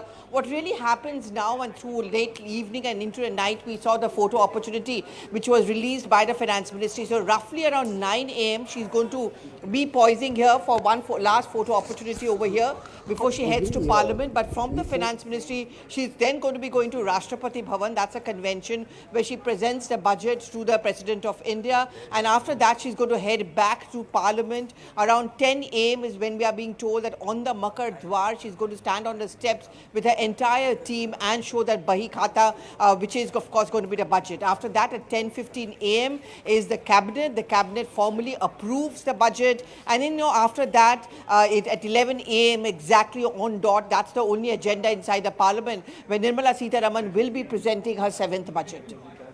I think it's a record. The 7th budget, and that too consecutive, all 7 budgets consecutive, will beat Morarji Desai's record of 6 budgets. So when she stands up in Parliament today in the Lok Sabha at 11 a.m. to present the Union Budget 24-25, she will be literally creating history. She will be the Finance Minister who has the record. It's like cricketing statistics, right? Asterisks. It says so much to really say about, not out. in some ways, the conservatism of also the Modi government, because obviously continuity is a big signpost for Mr. Modi. He's retained pretty much the entire bunch of cabinet members who were there earlier in their posts. Give or take a few. We've retained the Prime Minister, so the others, if it ain't broke, why fix it? A large number of, well, you see, the important thing is this time there has been a reduced majority, right? There has been no majority. So fundamentally, one would have thought that there would have been at least the, the attempt to try and say, look, I'm coming back with a new team, maybe with a new message. 1991 liberalization happened with a coalition. The 2004, No, I'm not arguing that point. All I'm saying is that the need sometimes to perhaps, emphasize continuity, where does it come from? It comes from, look, I'm still in command, I'm still stable, and that's the message. I'm not looking at whether, coalitions can actually produce results or not. That's not the idea. The point is that she's somebody who's weathered the toughest storms for this government as a finance minister. She's copped a lot of flack, and now she's come into her own. But gents, and with Mr. Chandrasekhar also joining us outside, let's try and take this conversation forward into what we need to do and what needs to be done. So here's what I've put around. The fact is that we need to be competitive. There is agreement on that. This is a budget for Bharat. So Bharat, one thing is missing, ramping up consumption. So what I'm trying to say, how are we going to do it? How are we going to be competitive? 2-3 aspects. One is you got to create jobs. Now, when this whole creation of jobs, we'll get into it. What do we need to create? An average of about 1 crore jobs. So Zaka, this is not a magic wall. This is just a. That's not what we're doing here. We're just trying. Wall. Yeah. So, and what we need is, as a collective, I want the thinking to be far more aggressive from what we are expecting from this budget, not to keep a 7%, 8% growth. How are we going to be ambitious to look at it? Double-digit growth. How's that? So Nirmala Sitharaman is now those are pictures of her entering North Block, as Pallavi was saying, right on cue that she's entered North Block. No, did she wave to the media, acknowledge, or it was just business-like? Quick word from Pallavi as we take a pause. There she is. Those are the pictures. Yes, Pallavi, talk us through what happened there. No, so there's a brisk walk. She just reached the finance ministry. What she's now going to do is she's going to go up to her room, which is on the first floor. That's getting you those pictures right up there. She's then going to be sitting with her team. The last touches have already been given to the budget. And in another 15 to 20 minutes time, that's going to come down. The steps you're seeing right over here, gate number 2 of the finance ministry, which has been closed, quarantined over the last couple of days. No access to the workers to come out. They actually stay in the basement really in the last couple of days. That's the kind of protocol which is being followed over there. Of course, it's now opened up. The famous halwa ceremony also took place. Anytime now, another 10 to 15 minutes, she's going to step out of the finance ministry and then she's going to give that photo opportunity. And then, of course, she's going to drive down to Rashtrapati Bhavan, not too far away, right over here, to the Rashtrapati Bhavan. And then, of course, she heads to Parliament for the 10 a.m. photo opportunity. And at that 10:15 a.m., of course, is when that big cabinet meeting is going to take place, and then 11 a.m. of course she's going to be presenting her 7th budget. Well, thank you for that, Pallavi. Now let's bring it back and say, what are your expectations? So Rahul said we got to look at this budget. If it's got to be competitive, it has to boost. So let's have a conversation and then distill it down, saying these are our expectations from this budget. Otherwise, it's going to be a letdown. For me, is it going to make my country more competitive in the global market? And does this budget point in that direction? Is it aggressive? That's for me the benchmark, but you're the brighter minds. Yes. So to answer, to answer Rahul's question, actually consumption is right, but you get consumption how? You can give money to the people, which is what some parties want to do, or you can create jobs, and jobs give you ultimately consumption. So actually I would put consumption under jobs as the route. The route to from competitiveness to jobs, which leads to consumption. Then that, of course, means also jobs means investment takes place. So you're saying take this off from here. Yeah, this put it under jobs. Yeah, and put this back here. Yeah. So I'll say here I need to. Because there can only be consumption if people have the money in their hands, and that can only come if you have. Leads to correct. So what I'm asking all of you is, how are we creating these 1 crore jobs? Which sectors? Where? Rajiv Desai. First of all, I think by saying the economy should be more competitive, you're overstepping. Because first it has to be productive. The Indian economy is among the least productive in the world. So you need to ensure that we are more productive than anything productive is the big word I for actually second what Mr. Desai is saying. Just think about it this way. There are just 2 figures that you need to focus on today. One is 45% of the labor force is in agriculture, and guess what? The share of manufacturing has actually fallen to 13%. 45% labor. That tells the entire story. 2 numbers tells you the entire story. But you know, there is a global context to this, and Anand said, 7% growth is not enough. Certainly, from a job creation point of view, one could argue that yes, 7% growth is not enough. But the geopolitical context is the only major country that has seen double-digit growth over a sustained period of time, which was from the late 90s or from the early 90s till about the global financial crisis, was China, led on the back of manufacturing. India hasn't come close to double-digit GDP growth, but I don't think we are living in an era where we're going to see double-digit GDP growth simply because of, look at the context. You're going to have Trump back as president in November. He is very, very deglobalization, anti-globalization, bringing back manufacturing to America, so on and so forth. It's very you look at Britain. The Labour Party is back in power there after 14 years. You look at France. Most likely a left-wing coalition will assume power there. Germany is run by a left-of-centre party. My point is that I don't think we're living in the age of hyper-globalization anymore in a way that China benefited from, let's say, the late 80s all the way till 2008. So basically, excuse me. I was just going to say, globalization. You know, the naysayers who are saying the age of globalization is over are also wrong. I think the much better way to see the future is slowbalization. It will be slower and the offshoring will be friend-shoring. It need not be the way it was done before. And so what I'm saying is our job will be more difficult. Yeah, but which sectors? I think today we are in a sweet spot. Which sector you say? Yeah. Well, you know, we have talked about this. We want all sectors to fire. But still, if I were to ask you, where am I going to create 1 crore jobs? I think factories. The word is factories. We have to go to the old-fashioned idea of factories. Yes, there will be automation there. So electronics, defense. So you're saying electronics, manufacturing, electronics, manufacturing, defense manufacturing, electronics, food processing. Okay. Nirmala, please chip in. Footwear. Look, you know, when we started the discussion, we did speak of MSMEs, right? And they're spread across sectors. And while I know that from a quality of jobs perspective, there was this very recent data that came out of unincorporated sectors, the ASUS data. Now, they've put nano enterprises or just own account enterprises at nearly 5.5 to 6 crores. That's the expanse. You want just the number. So there are two things. There is creating the numbers and there is creating value and, you know, jobs that are of better numbers quality. Creating value, That way. Now, your MSMEs, as rightly said, is a support infrastructure. Right? Now, if any of these guys, even 10% of the nano enterprises were to hire one additional person, you're helping them scale up. Right? You get the numbers. Right. The 1 crore jobs come without any difficulty. Okay. You said defense.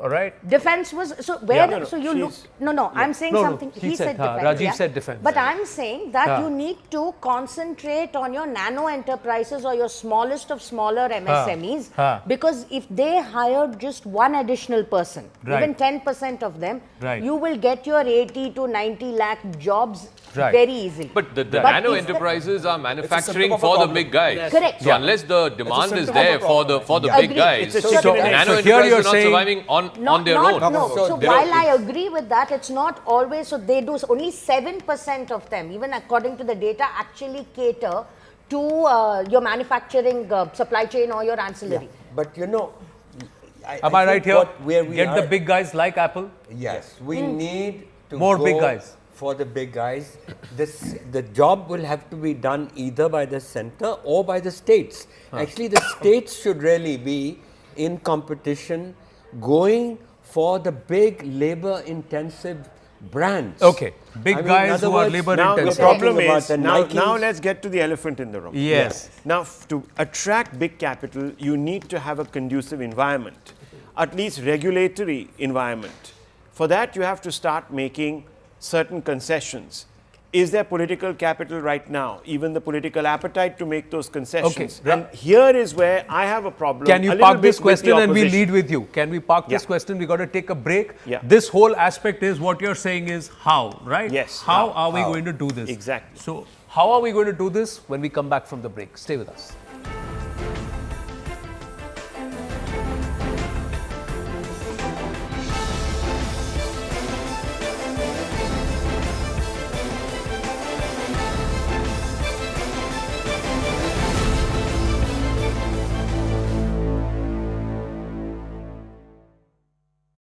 Democratic nominee, Republican presidential candidate Donald Trump has hit out at her and said Kamala Harris owns the entire left-wing policy record of Joe Biden. The only difference is that she is even more liberal and less competent than Joe, which is really saying something. Now, Kamala Harris will be easier to defeat than Biden, and Trump is not wasting any time to attack or take an aim at Biden's endorsed successor. So these are the latest inputs that we are tracking at this point of time, where Trump has taken a dig at Kamala Harris. Well, Akanksha continues to stay with us on the broadcast. Akanksha, Trump is not wasting any time at all to take a dig at Biden's endorsed successor. How do we see this in the run-up for the November elections now? It's going to be a very risky terrain now because, as I said, that this race certainly got more interesting after Joe Biden, who was being questioned for his mental acuity, decided to step down. So far, that assassination bid against Donald Trump. At the same time, that speech, which was almost seen as his resurrection point at the recently concluded RNC, had almost created a messiah figure out of Donald Trump, especially for the Republican voter base. Remember, because of Joe Biden's own ability and that disastrous performance at the last debate that we've all witnessed, there were a lot of questions about Joe Biden's own capability, turning their own Democrat supporter base as fence sitters. Many Democrats were in fact turning skeptics. They would have perhaps either voted for the grand old party, given the US economy and the rising inflation, the rising cost of living in mind, or they would have perhaps chosen not to vote for either the Democrats or the GOP. But now with Kamala Harris entering this race, you do expect those fence sitters now to have more clarity. Remember, Kamala Harris is known to be somebody who's been a force behind Joe Biden, somebody who was also orchestrating those policies given Joe Biden's health and his age. So Kamala Harris is also viewed.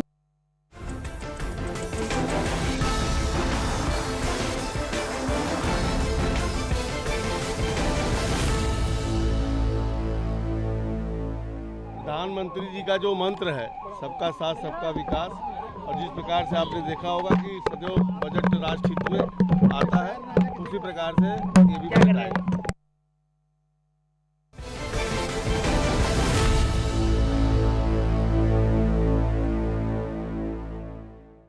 Listen, there's not just who, if voted to power, will become the United States First Lady President or the first president, First Lady President of South Asian descent, but also somebody who is seen as a very bright pick, and that perhaps also justifies why Donald Trump is also feeling threatened, because here's somebody who could be legit competition for the Republican candidate.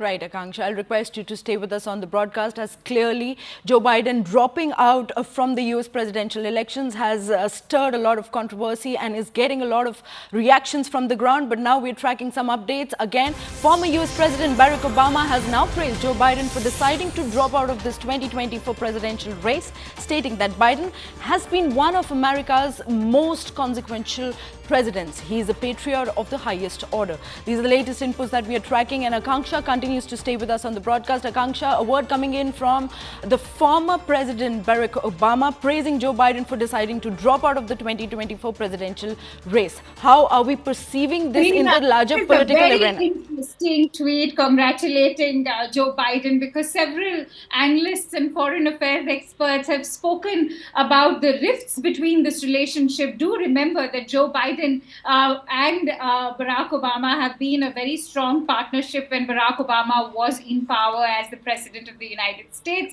And they were known to have, Joe Biden was somebody who was a strong pillar of support. He was, in fact, their own partnership was one that was a force to reckon with. But over the years, we've seen this part. As Zaka mentioned, 78.5 lakh jobs per annum. Now, jobs become the story. Jobs become the important aspect. Let's try and understand why and what the economic survey also says, even as Rajiv Desai joins us. So let me just go back a little. Yeah, the Citigroup findings say India will need to create 1.2 crore jobs per year over the next 10 years.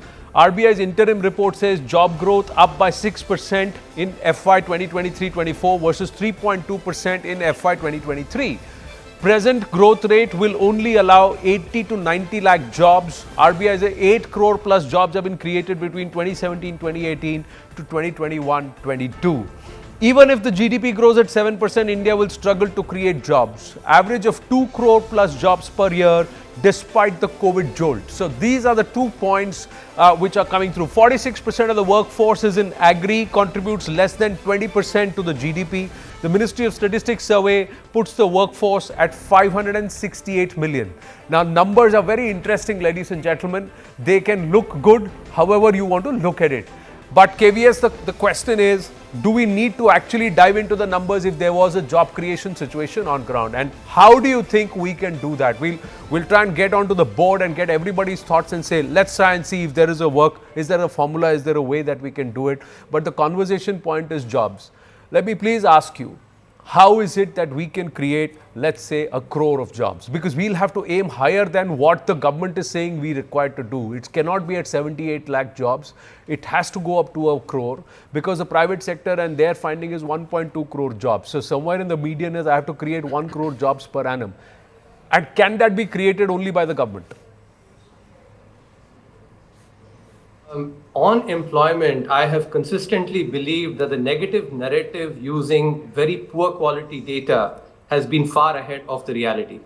And the fact is, whether it's a Citigroup report or many of the private sector, they all use the CMI data, which has been of poor quality. I've written about this. Their survey methodology is suspect. I've also talked about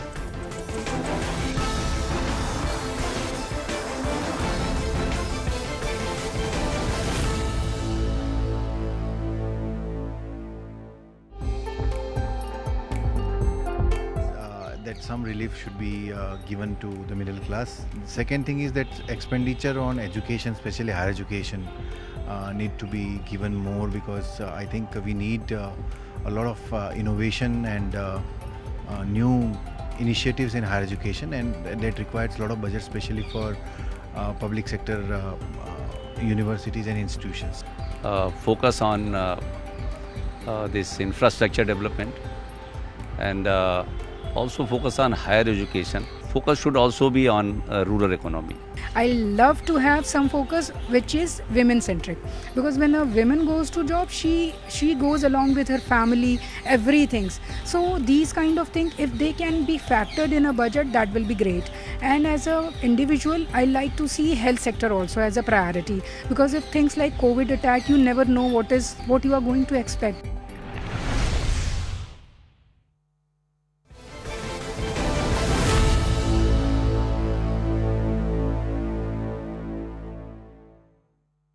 Greendigo is an as a researcher, their financial data was poor quality, and then through various interactions highlighting to them, that's how we improved the quality. For instance, actually, just to give a specific example, when I used to do research on this, if you pulled out financial data from CMI 10 years back on a particular day versus, let's say, 2 weeks later, the data would be very different. This is a problem that we have to acknowledge. So a lot of inference that is brought about on employment from the CMI data, I think is not right. Even when good news came, when I was a CA as well, I would say, I do not trust the CMI data.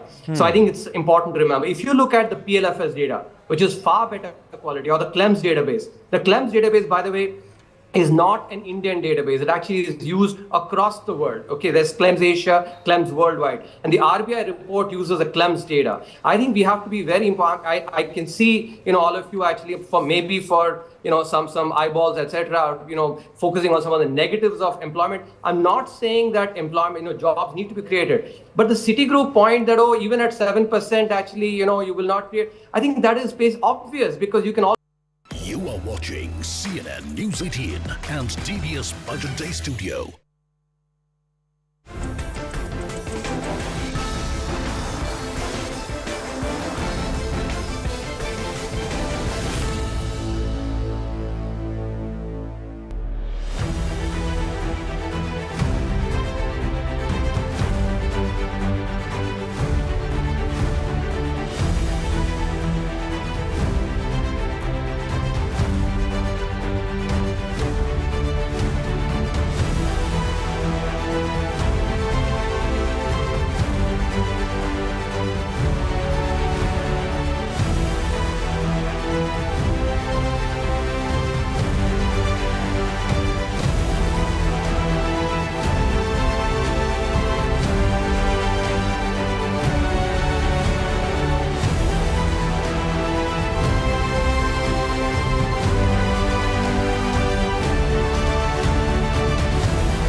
Back live, ladies and gentlemen, and sometimes the backroom conversations, the one that actually does not go on air, are far more interesting and engaging than the live ones, because we've got the limitations of going to something or not.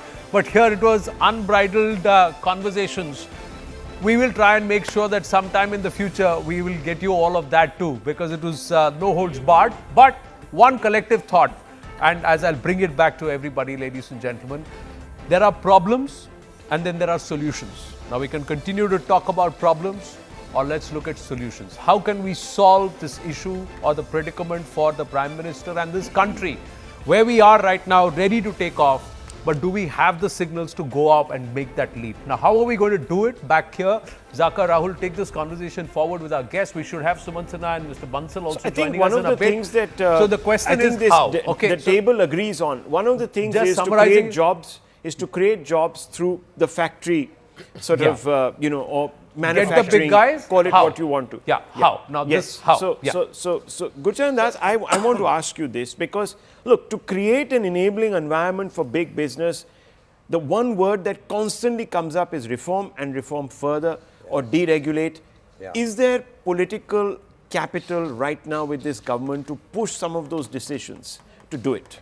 Well, it's actually more than political capital. We should stick to willpower, because even in adverse times, but that's a derivative of your political capital. So I mean, do you have the... Yeah, so exactly. So therefore, I think really the way to go about this would be through this competitive federalism. The states really have to do now some of the heavy lifting. And really that... And there are some states who are ready and raring to go. And if they can sort of, what I see it is that you need to bring, especially in the mantra is labor intensive, export of labor intensive manufacturing. Let me ask you, what are these steps that are needed to be taken? And I want Zaka to come in on that to sort of leverage this, but I want to ask you, what are these steps that will attract manufacturing? So if you look at it, you go back to your first principles of economics, you say land, labor, capital. And I think it comes back to that. So land bank. So if you want the big guys to come in, you need to have the land that is available. Okay. You need labor which is competitive, right? And you need to have capital, which means in terms of where and how they're going to finance. So it comes back to your bare essentials.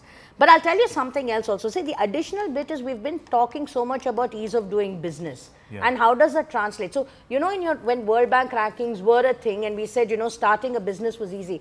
Today, if a foreign entity were to set up business here and they were to apply for a PAN card, it goes back to their host, their home country and cannot be delivered here.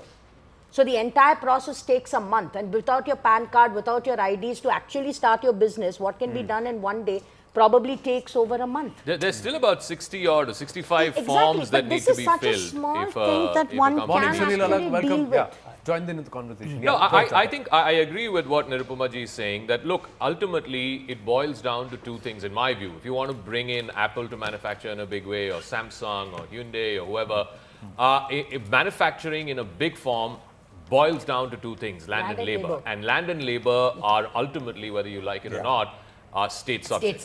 It has to be. Why does iPhone want to manufacture phones in Hosur? That has nothing to do with the Modi government. They can create an enabling environment. I'm not discounting that. But ultimately, it depends on state government. So Maharashtra has to do it, Gujarat has to do it, Andhra Pradesh. Again, why is Chandrababu Naidu going full throttle? Because he realizes that he's got a historic opportunity here to create an entire city, an entire state out of nothing. And he realizes that. Absolutely.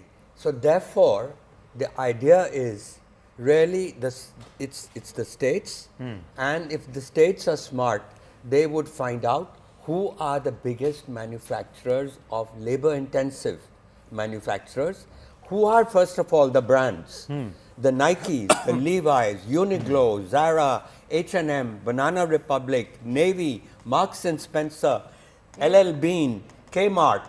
These are the companies.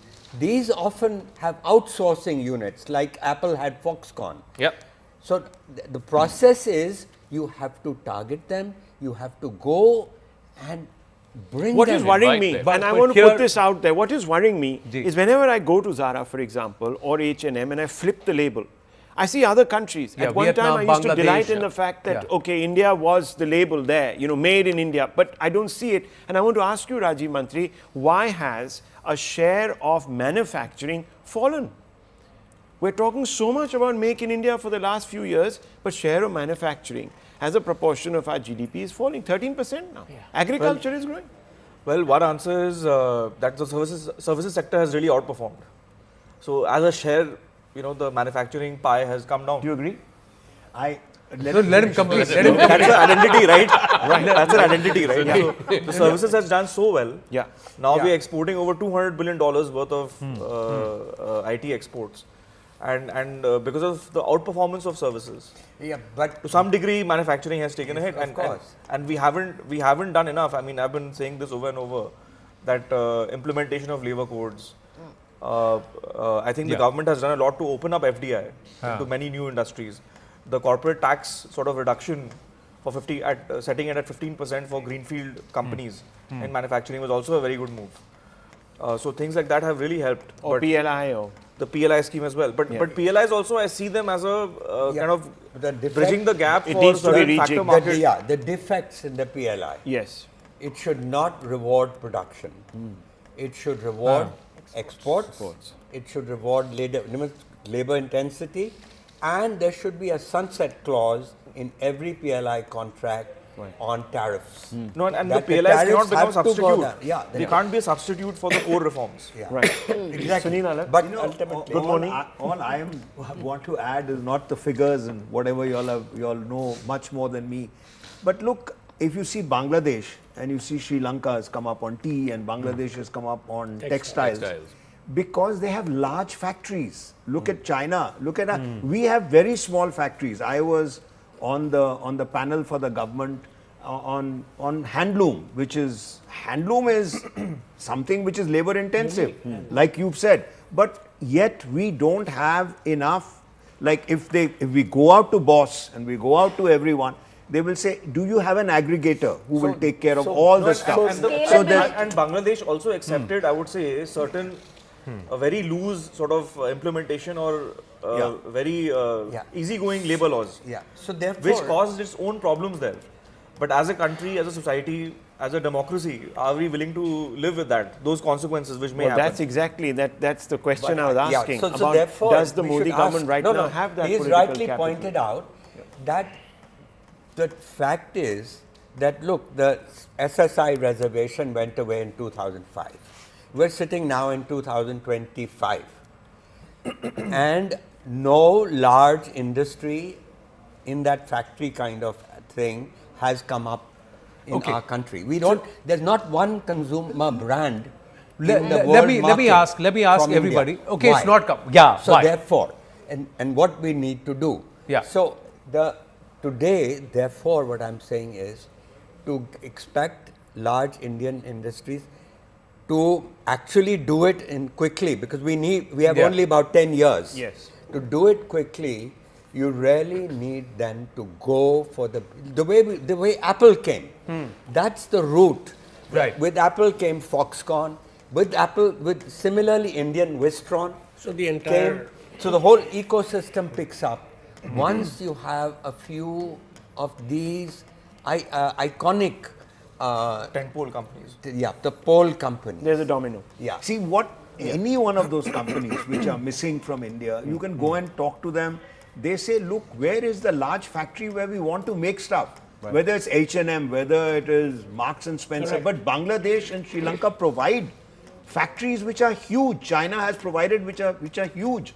We have small factories here, there. There's no simple Do we then need aggregator. this? Do we then need not ease of doing business, but ease of setting up factories, ease of setting up manufacturing Two things. See, one is actually Is that what we need? And if that is what we need, what needs to be done? So setting up certainly, but I think you also need to look at scalability, and it's a good point that you're making, right? See, it kind of becomes a chicken and egg.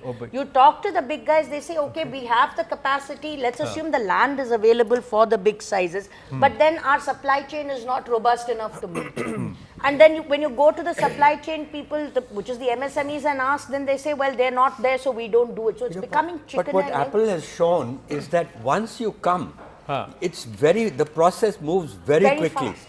So therefore, don't worry. And we have become net exporters. When you talk about skilled labor, which is Apple and all that, but if you're talking about, when taking your point, on labor-intensive items which China has, you call China in and say, look, sell off your companies or hold a small share. Look, they become Indian companies tomorrow night. And tomorrow morning they'll become Indian companies. So why are we so anti anybody who comes across and says, create something scalable, create something which is big, and create something which is there? I'm also asking this question. Why is it that Indian manufacturers or Indian entrepreneurs, Sumant Sinha, Pratik Bansal, why is it that one, they have not invested money? There are tons of entrepreneurs and rich men across our country who are sitting with money but who are not putting up these factories. Tomorrow there will be at least 200 such people who can set up large scale factories for entrepreneurs to come in and start making or branch. Why are they not doing it? Sumant Sinha and then Pratik Bansal, one by one, and then only because Pratik Bansal. Only because Sunil Alak ke baad, yeah. Only because they are scared. They haven't even thought of this. They have not even, whether we have the money or not. Ask them to run. You have to. You can't tie someone's legs and ask, why do you think their legs are tied? What is the issue? Try setting up a business. I mean, it's so difficult to get access to capital, access to all these other factor markets you're talking about. Fundamental, it's your land, It's labor. extremely difficult. It comes down to... Let's go beyond that. The issue is that why then did Apple come? With all these restrictions, it came.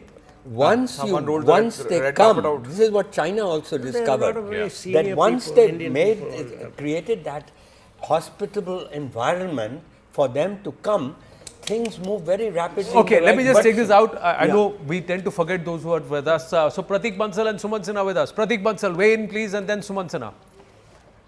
Why is it that ease of setting up factories, ease of making manufacturing in Bharat is so tough, and what can be done?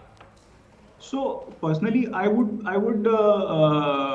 look at it as a sort of, there are so many compliance issues which is one of the major sort of challenge which all these big MNCs, if you name Apple, whether you name Tesla, they sort of face. While we have come up with many regulations like ease of doing business and single window clearances, etc. But there are a lot of other steps which are also required to be taken so as to attract these investments. What steps? What steps? So one is definitely cutting down on the customs duty on the raw material and on the intermediate products. So we are talking about making India and make for world.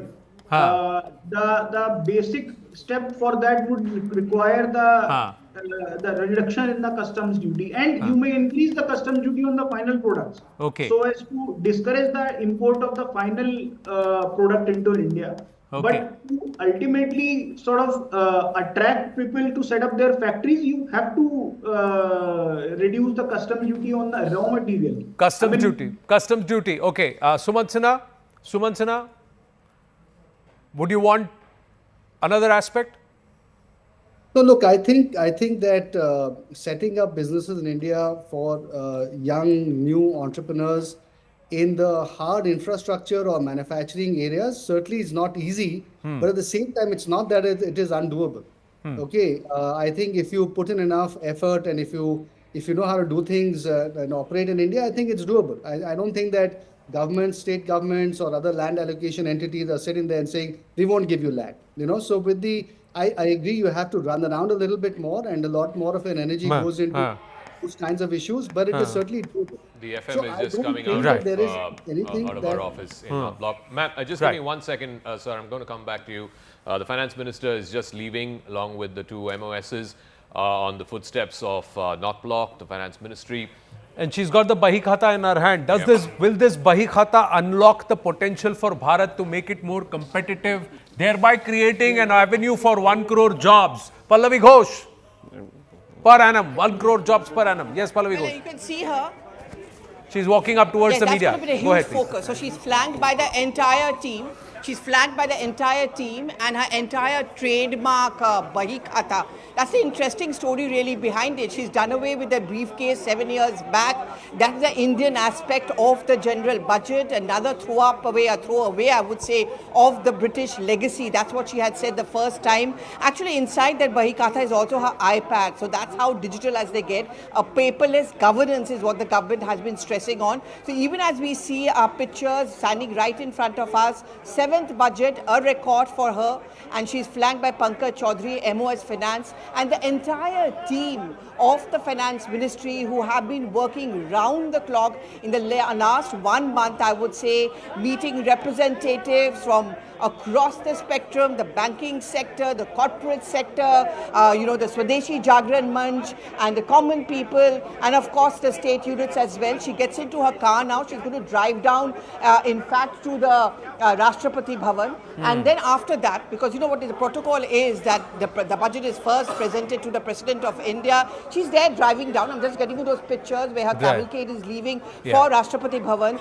Briefly, 5 minutes is where she's going to spend, and after that, of course, she's going to go back to Parliament. Well, I mean, we've all been talking about the budget. I mean, just about anybody's guess. But I think the cue has come in from her repeatedly, as it has come in from the Prime Minister in his multiple meetings with the economists and talking about Viksit Bharat. The stress is certainly going to be on job generation. It's not like 2019 or the pre-election budget. This one, there is a pressure on the BJP, not just from the opposition, but from within the BJP, because they feel that a feel-good budget could actually turn the tide in their favor in terms of perception, and important state elections also coming up as well.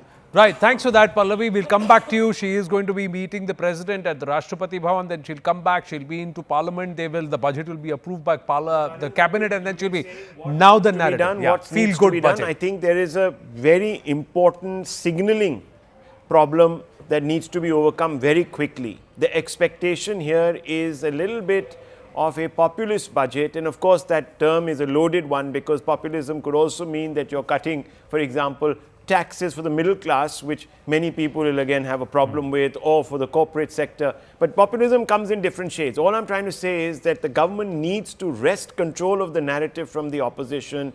That's really the fundamental problem. Talking from a completely political economy perspective, I think it's just about perception. So what would you do to ensure that the headlines tomorrow are like dream budget 24-25? Well, that's right. What would you do? It would necessitate a headline like that in 91. That it was. Oh, exactly. That it was. Yeah. That it was. Dream headline of 1991. That's what I'm saying. Deregulate. If you have, of course, the political wherewithal, you'll have to give those two packages that the two states want, because they're going to be torn apart by the opposition in their states if they don't come away with anything, which means that stability of the government could get affected. Most importantly, you have to be seen to be respecting the mandate and handing out something to perhaps the less fortunate amongst us, and that needs to be done. I don't believe otherwise you can create a very sort of,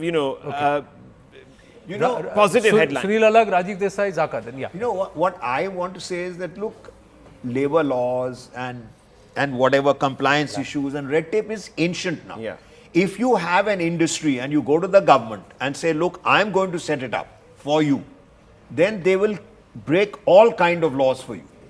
So whether skilled labor came in with so-and-so, with Apple, but there are people in textiles, toys, which are labor intensive. Let me ask you, now, why has it? Why has it? Because last 9 years, I am witness to this. The government has been saying we want to explode in textiles.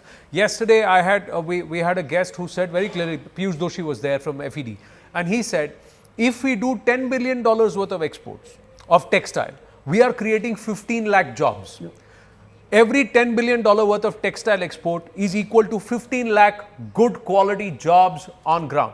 My point is, sir, if they know, you know, us, the government also knows, why is it that we've not been because of the individuals, the people in India have to rise to the occasion. Because that's it. I'll tell you, I don't agree there, sir. My point is, you're looking at regulations, even to set up a factory, you're looking at regulations, approvals at various levels of the government. Right, it's not just the center. There is some that the center can push. They will roll out the red carpet. They will get you all of that which they can handle. Then it comes to the state. Then the state has to do the same thing. After the state, sometimes it boils down to the district and the local person there. So it's down to that level. And if you're stuck at any one of them, then it goes for a toss, because you need to constantly go back and get your approval. Now, here is one zakat. The government at the Lok Sabha said that there is no special status happening. Yeah. Can this game thrust the interest as far as Bihar, Odisha and AP is concerned? See, AP has already come out and given Karnataka the thing the moment they talked about, the way they came out and then come to us. Can these three states be incentivized to push this entire competitive federalism towards this whole aspect of factories and manufacturing? No, so look, I think I'm very clear. I don't think the central government is going to give special status either to Bihar or Andhra. I'll keep Bihar and Andhra separately from Odisha because they are alliance partners, they are members of this government, they are coalition partners. Odisha might have, the BJD might have some kind of tactical understanding. But as far as Andhra and Bihar are concerned, and I think Chandrababu Naidu said this as well, he's not looking for special status. What he's looking for is money. Ultimately, he wants the moolah, right? So whether it is a new airport to be sanctioned, whether it is a new oil refinery to be sanctioned, whether it is infrastructure for setting up this new capital, Amaravati, he is looking at, by some estimates, a package of something like 1 lakh crores. Now the point is, where do you take those 1 lakh crores from? Do you take it from I'll tell you how. education, health, defense? Where do you take that Setting money? up factories there. I would say that as far as these two states are concerned, yes, they will get a package, but I would make it conditional. They also have to show some responsibility. You know, they ruined their own treasuries in the past. Bihar ruined it by prohibition. As we know, alcohol is a major source of revenue for every state. So Bihar has to undo that. And Andhra ruined it by giving free power to its farmers the way Punjab did. So, you know, you have to have a give and take. And I think certainly Andhra is the more, we know there's more confidence with Andhra because of Chandrababu Naidu. And he has a track record. He's the only true reformer.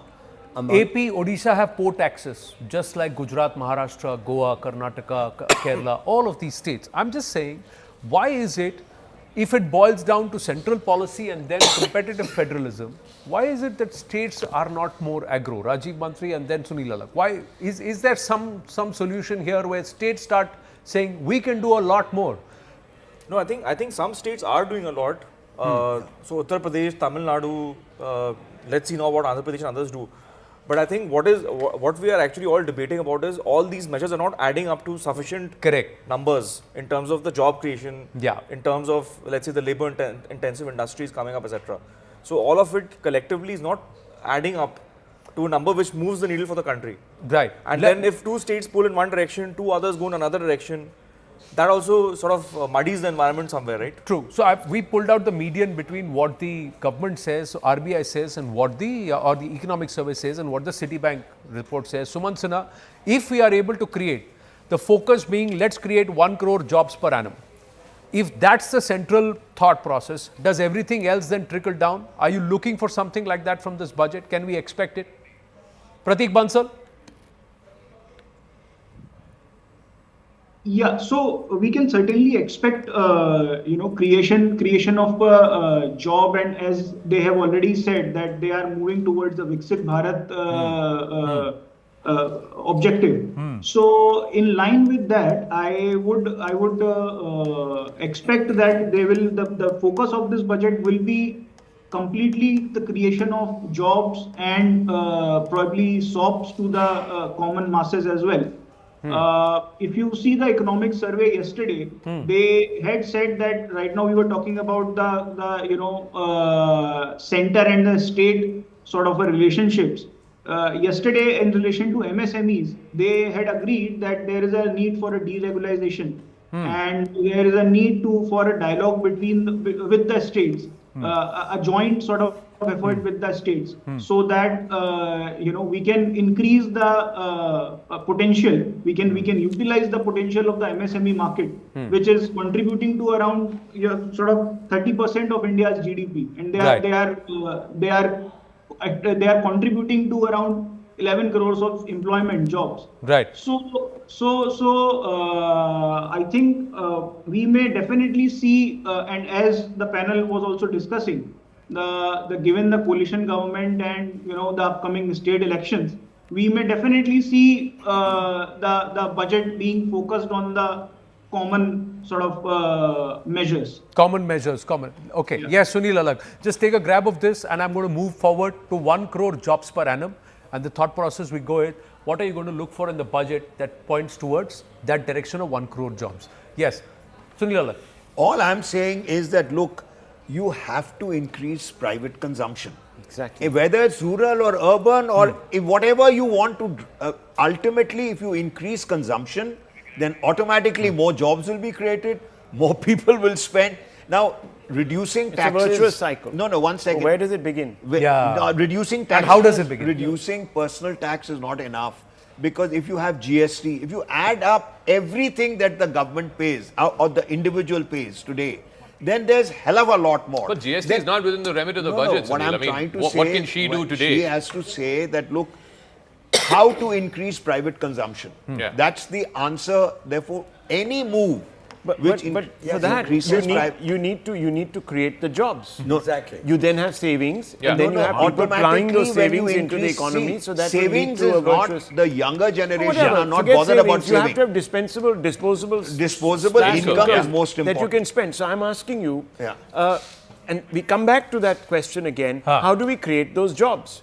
It's fundamental that we ask that question. If you increase consumption, automatically you will create jobs, because how do you increase consumption? I think you're putting the other way around. You're putting the cart before the horse. I am not putting it the other way around. If you increase consumption, almost everybody will set up so more the factories only thing to that produce. Nirmala Sitharaman can do at this moment is to put more money in our pockets. Yeah. If you have to look at it from Yeah, that. So that right. means, I'm sorry. and does she have that elbow room? I'm sorry. Fiscally? I think the issue really, the taxes, budgets deal with taxes generally. Yeah. Taxes have very little impact on this Consumption issue This job. question, of 1 crore creating jobs. the 1 crore jobs. Yeah. So the less they do, the less they tinker with taxes, the better. What the focus, it's really a fiscal force. It's not even a monetary policy issue. It's really a fiscal policy issue. Continue on the path of the capex on infrastructure. What has been But then going again, on it's in government the past. spending. No. What about private? What about private expenditure? Therefore, the signal to the states, they have to be a signal to the states that, look, now you guys, we have created all these years, we've worked and created this infrastructure. Now, you've got to get proactive and get But the Gurcharan guys. Das, It has to be a top-down. From obviously that one accepts, but from a theoretical point of view, that's absolutely, we can't obviously disagree with you at any level. But the point is, how does the finance minister, when she opens a little computer and starts reading out her speech, how does she practically do it on the ground? And that is where I think we've still got a little bit of work to do. Jaka, you want to weigh in? I think how do you think I think she has to reduce taxes. I disagree with what Gurcharan Das said. I think costs of living, expenditure for the Aam Aadmi has gone up significantly. Or after inflation COVID. might be down, but food inflation food is high. inflation is significantly high. Cost of housing has gone up compared to where we were, pre-COVID.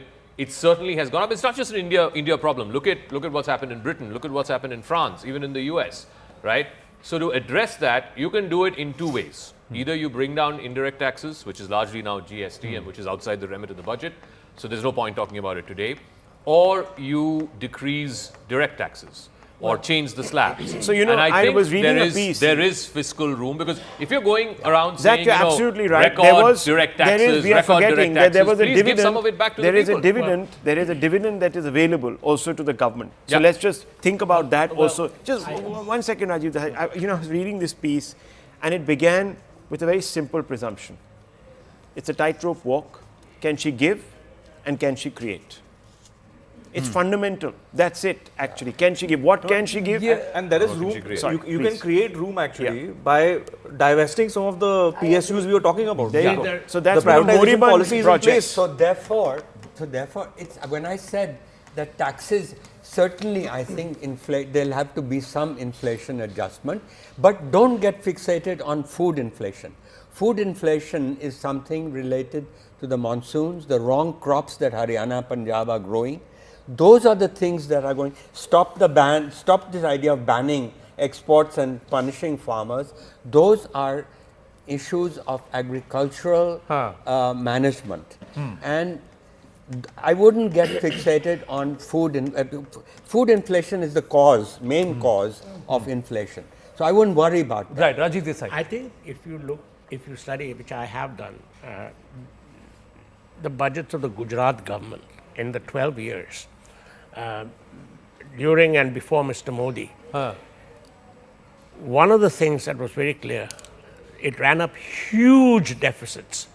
Now that, you might think that that's terrible, but Gujaratis don't. They think that it's good because somebody's spending money. Correct. I think here also there has to be that kind of an attitude that we run up the deficits, but we increase the productivity, we increase the manufacturing capacity, all of that, but run up productive deficits. How do you think the markets are going to respond to that? If she's not going to keep the 5.1% promise, fiscal deficit, the world market is going to collapse. How do you think the last state is going to respond? All I want to say I think she should stick to the fiscal glide path, 4.5% by 26-27. Desai, the Americans run up a huge deficit. The world runs on the dollar. But so what? No, So one they- second. but we don't get to print the rupee. Currency of I'm the just world. We saying, don't get to but- print the rupee but at will. one They thing, get to but print dollars at will. We don't get to. So we've consumer got a problem there. consumption is always increasing See, in you America. I'm okay with running up fiscal deficit if it is productive. It's great. Yeah. But then you also have to look at it concomitantly with the other kind of fiscal deficit drivers. Yes. You know, you need to find a balance. The problem has never been high fiscal deficit. You have an FRBM target of 3%, but there's no real logic to the we're running up the fiscal, and we also have 800 million people on food subsidies. We have several other subsidies. We have an MSP, growing MSP budget per year. You have fertilizer subsidy, you have power subsidy, you have tax write-offs. Everything is subsidized. You're absolutely right. We have to behave fiscally responsibly. Now our markets are linked to the global markets. The reality is that we want to keep the good name of the country in the world. We need FDI, and so, but there are other routes to raise. Exactly. So there are other routes.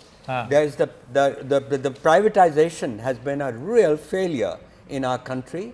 I mean, I remember the days when Shori was the minister for disinvestment. And it was like every month was a Diwali. We've missed our targets on privatization by 80%. Budget after budget. We very rarely met the target. Plus, there's there's surplus land which is controlled by the defense, by the railways.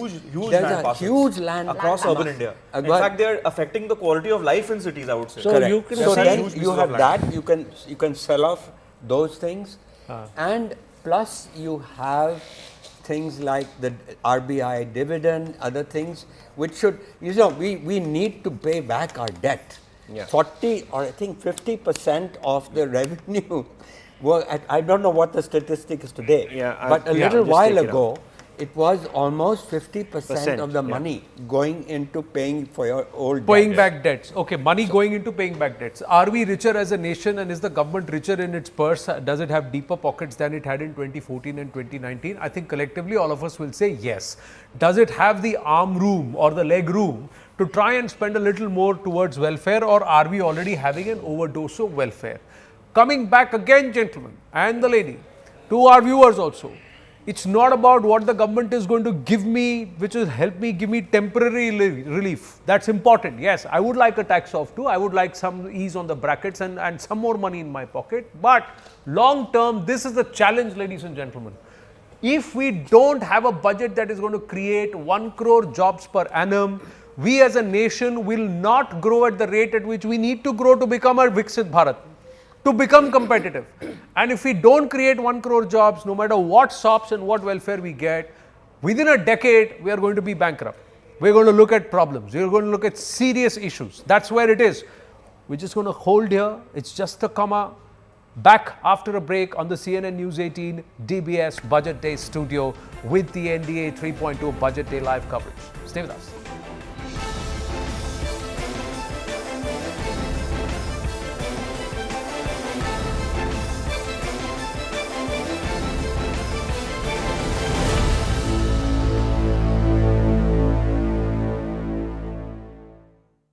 Greendigo is an The finance minister is just leaving along with the two MOSs on the footsteps of North Block, the finance ministry. And she's got the Bahi Khata in her hand. Will this Bahi Khata unlock the potential for Bharat to make it more competitive, thereby creating an avenue for 1 crore jobs? Pallavi Ghosh, per annum, 1 crore jobs per annum. Yes, Pallavi Ghosh. You can see her. She's walking up towards the media. That's going to be a Go ahead, huge please. focus. So she's flanked by the entire team. She's flanked by the entire team and her entire trademark Bahi Khata. That's the interesting story really behind it. She's done away with the briefcase 7 years back. That's the Indian aspect of the general budget. Another throwaway, I would say, of the British legacy. That's what she had said the first time. Actually, inside that Bahi Khata is also her iPad. So that's how digital as they get. A paperless governance is what the government has been stressing on. So even as we see our pictures standing right in front of us, 7th budget, a record for her, and she's flanked by Pankaj Chaudhary, MOS Finance, and the entire team of the Finance Ministry who have been working round the clock in the last 1 month, I would say, meeting representatives from across the spectrum, the banking sector, the corporate sector, the Swadeshi Jagran Manch and the common people, and of course the state units as well. She gets into her car now. She's going to drive down, in fact, to the Rashtrapati Bhavan. And then after that, because you know what the protocol is, that the budget is first presented to the President of India. She's there driving down. I'm just getting you those pictures where her cavalcade is leaving for Rashtrapati Bhavan. Briefly, 5 minutes is where she's going to spend, and after that, of course, she's going to go back to Parliament. We've all been talking about the budget. Just about anybody's guess, but I think the cue has come in from her repeatedly, as it has come in from the Prime Minister in his multiple meetings with the economists and talking about Viksit Bharat. The stress is certainly going to be on job generation. It's not like 2019 or the pre-election budget. This one, there is a pressure on the BJP, not just from the opposition, but from within the BJP, because they feel that a feel-good budget could actually turn the tide in their favor in terms of perception, and important state elections also coming up as well. Right, thanks for that, Pallavi. We'll come back to you. She is going to be meeting the President at the Rashtrapati Bhavan, then she'll come back, she'll be into Parliament, the budget will be approved by the Cabinet, and then she'll be, now the narrative, feel good budget. I think there is a very important signalling problem that needs to be overcome very quickly. The expectation here is a little bit of a populist budget, and of course that term is a loaded one, because populism could also mean that you're cutting, for example, taxes for the middle class, which many people will again have a problem with, or for the corporate sector. But populism comes in different shades. All I'm trying to say is that the government needs to wrest control of the narrative from the opposition. My concern is about the food price, particularly the vegetable price, the pulses, the edible oil, that has all gone above the roof. This is one area of concern I have. Edible oil 400, 500 rupees. So for how does a common man live? this current price rise. I think we have to look at a stage where we should say that a basic minimum amount is taken care of for a person. And to me, that would be somewhere in the region of 9 to 10 lakh rupees. My concern and expectation, GST and health insurance should be brought from 18 to 4%, because already the premium has been jacked up by the insurance companies and it is affecting the senior citizens. On the railway, what I see is a lot of senior citizens, their concession beyond that 60 years is withdrawn. I think that's a lot of pain for them, mainly because the income stops. Maybe some are in pension, others have no income. Withdrawing that concession of 50% discount is unfair. I think should be brought back. Then second, we are adding new trains and things like that is fine, but the cleanliness is important.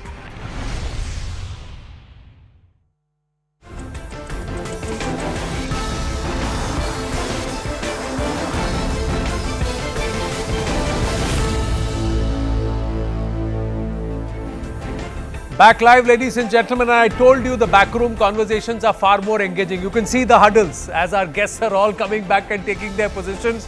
We're just being outrightly honest with you, because that's what we'd like this budget also to be.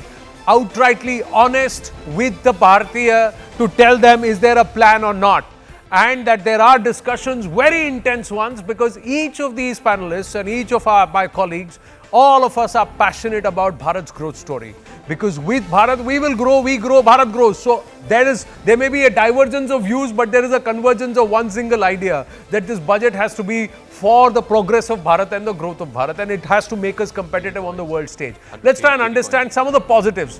It's not just all negative. There is a good story and there is a positive story too. Can we just bring it down? Yeah, there you go.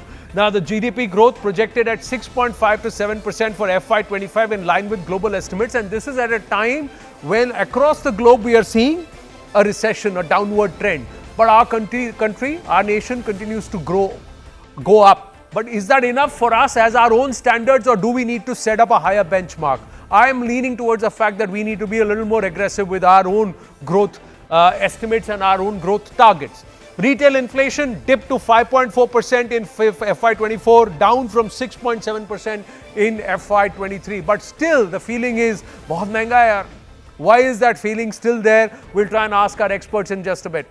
Then, the other aspect, direct investment. Resilient FDI despite slight decline to $45.8 billion in FY24 from $47.6 billion FY23. The FDI is still going up.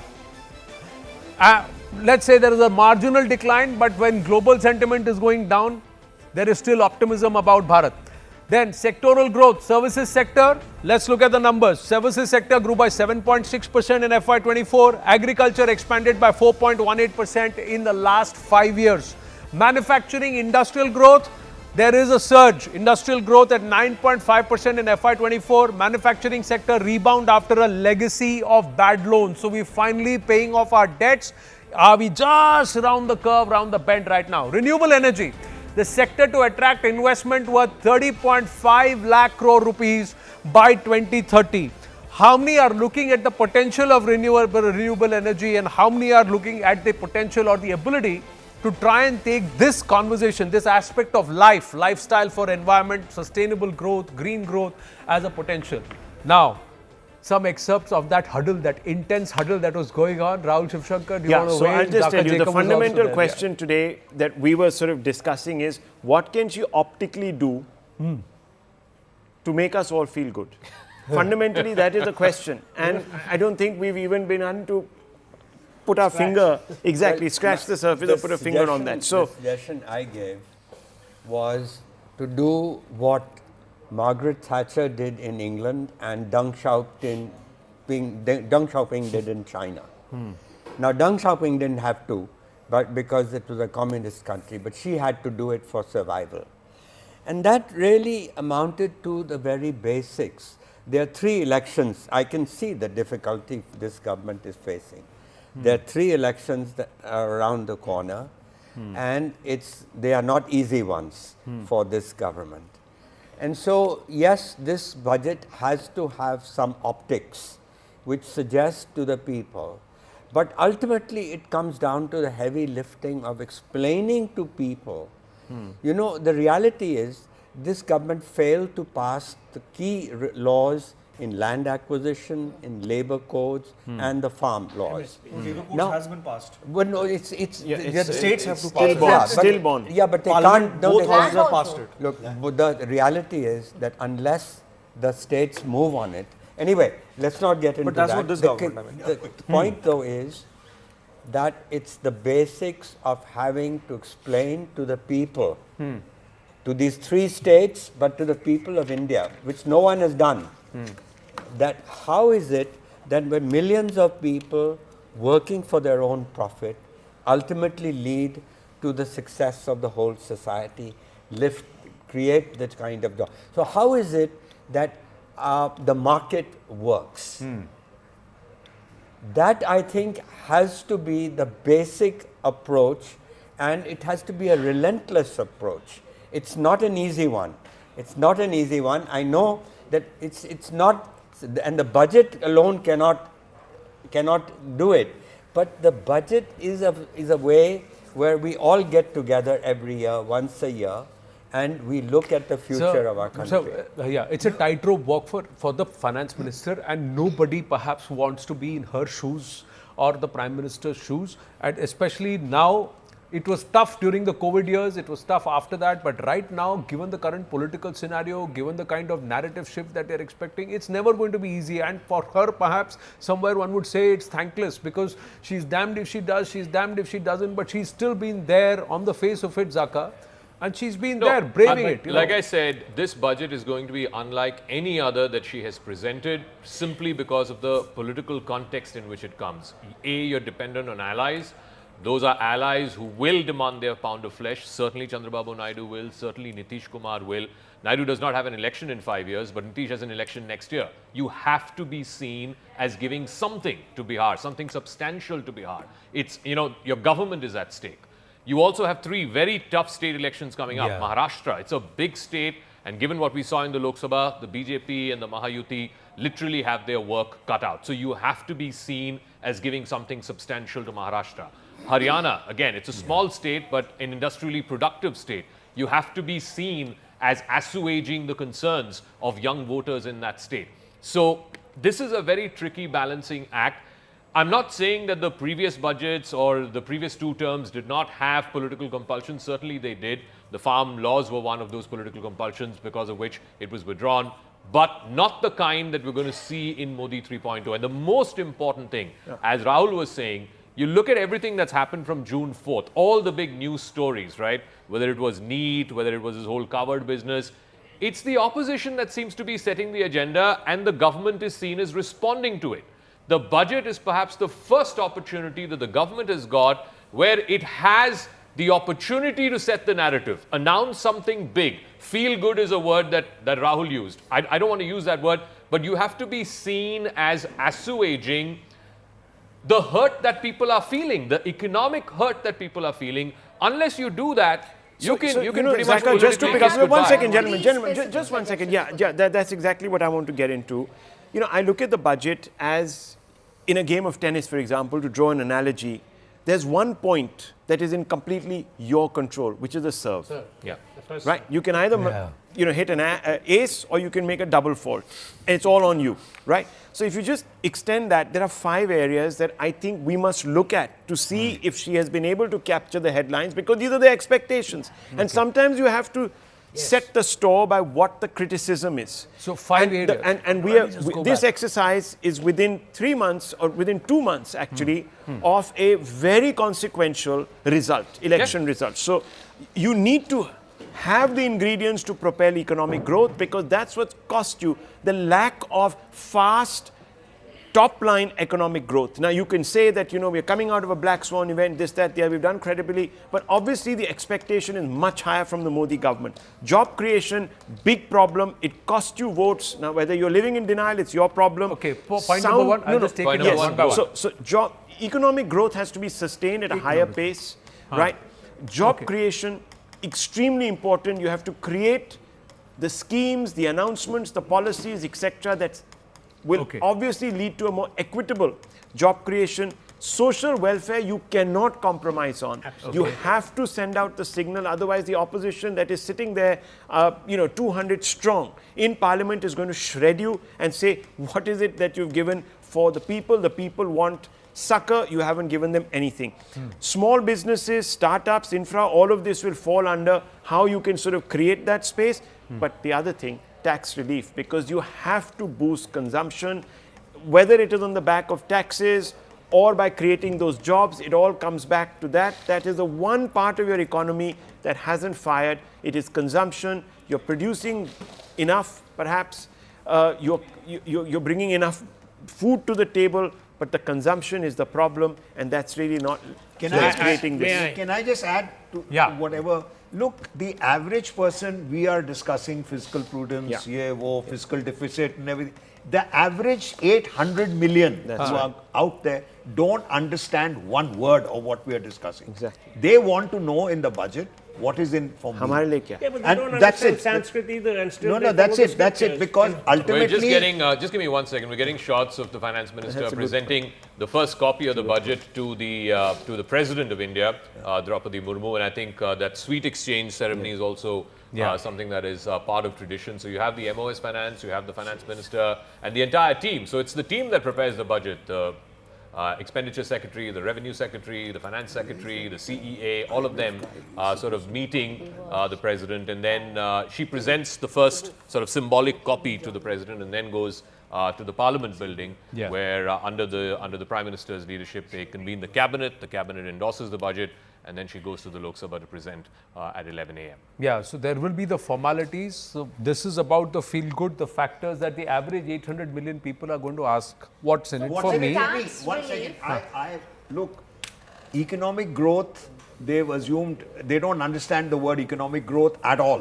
Whether 8%, 7%. You're being very No, 1 second. Can I just finish saying He's talking about the average 800 million people. You'll criticize as much as you want.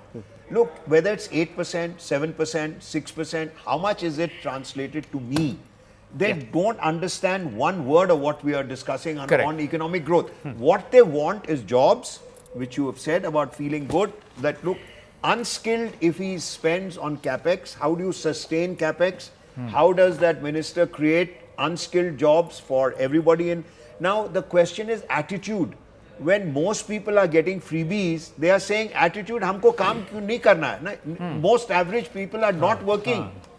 Now, the question is, how is she going to do it in a manner where you incentivize working? May I? Yeah. 1 sec.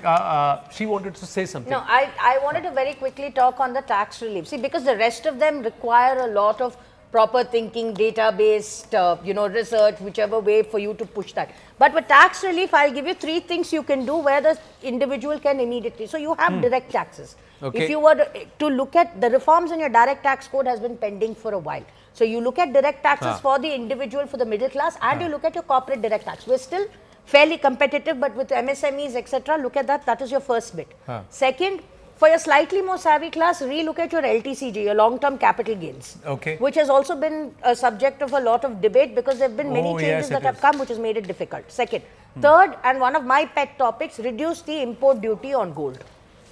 Reduce the import duty on gold. Tomorrow you want your 800 million people to understand what has happened. Gold is no longer affordable in that sense as far as prices, not just because of escalation, and compared to your global prices, your 10 and plus 15% on import duty hike. Reduce that at least marginally with the fiscal legroom we have today, and you will see that. Right. So these we are have to take a break, but sir, 1 minute, 60 seconds exactly, sir. Yeah. So I would just say that feel good, yes, I agree. But this is the time to really set the agenda. Don't let the opposition set the agenda. Let the government set the agenda. But it requires an explanation. It requires education. And if you're going to talk, jobs idea does appeal to everybody because everybody aspires for a better job. So take that jobs idea, but then build up the fact that how jobs actually create wealth for the country. Take the idea how it affects everybody's in the how increases consumption, etc., Right. etc., etc. Right. So That's set the the way I- agenda, seize the narrative, make everyone feel good within your party, your allies, and also the people of Bharat. Well, one thing, whether or not the budget sets the agenda, we'll know. It's a matter, you can see the countdown clock in a matter of an hour and 10 minutes. That's what we'll know in about 80 minutes. The ball will be set rolling, ladies and gentlemen. Actually, 70 minutes now. But we are setting the agenda here on Budget Day with our fantastic panel and, of course, some direction, some focused conversations that we are attempting to drive. Stay with us. See you after the break here on the CNN News 18 DBS Bank Budget Day studio.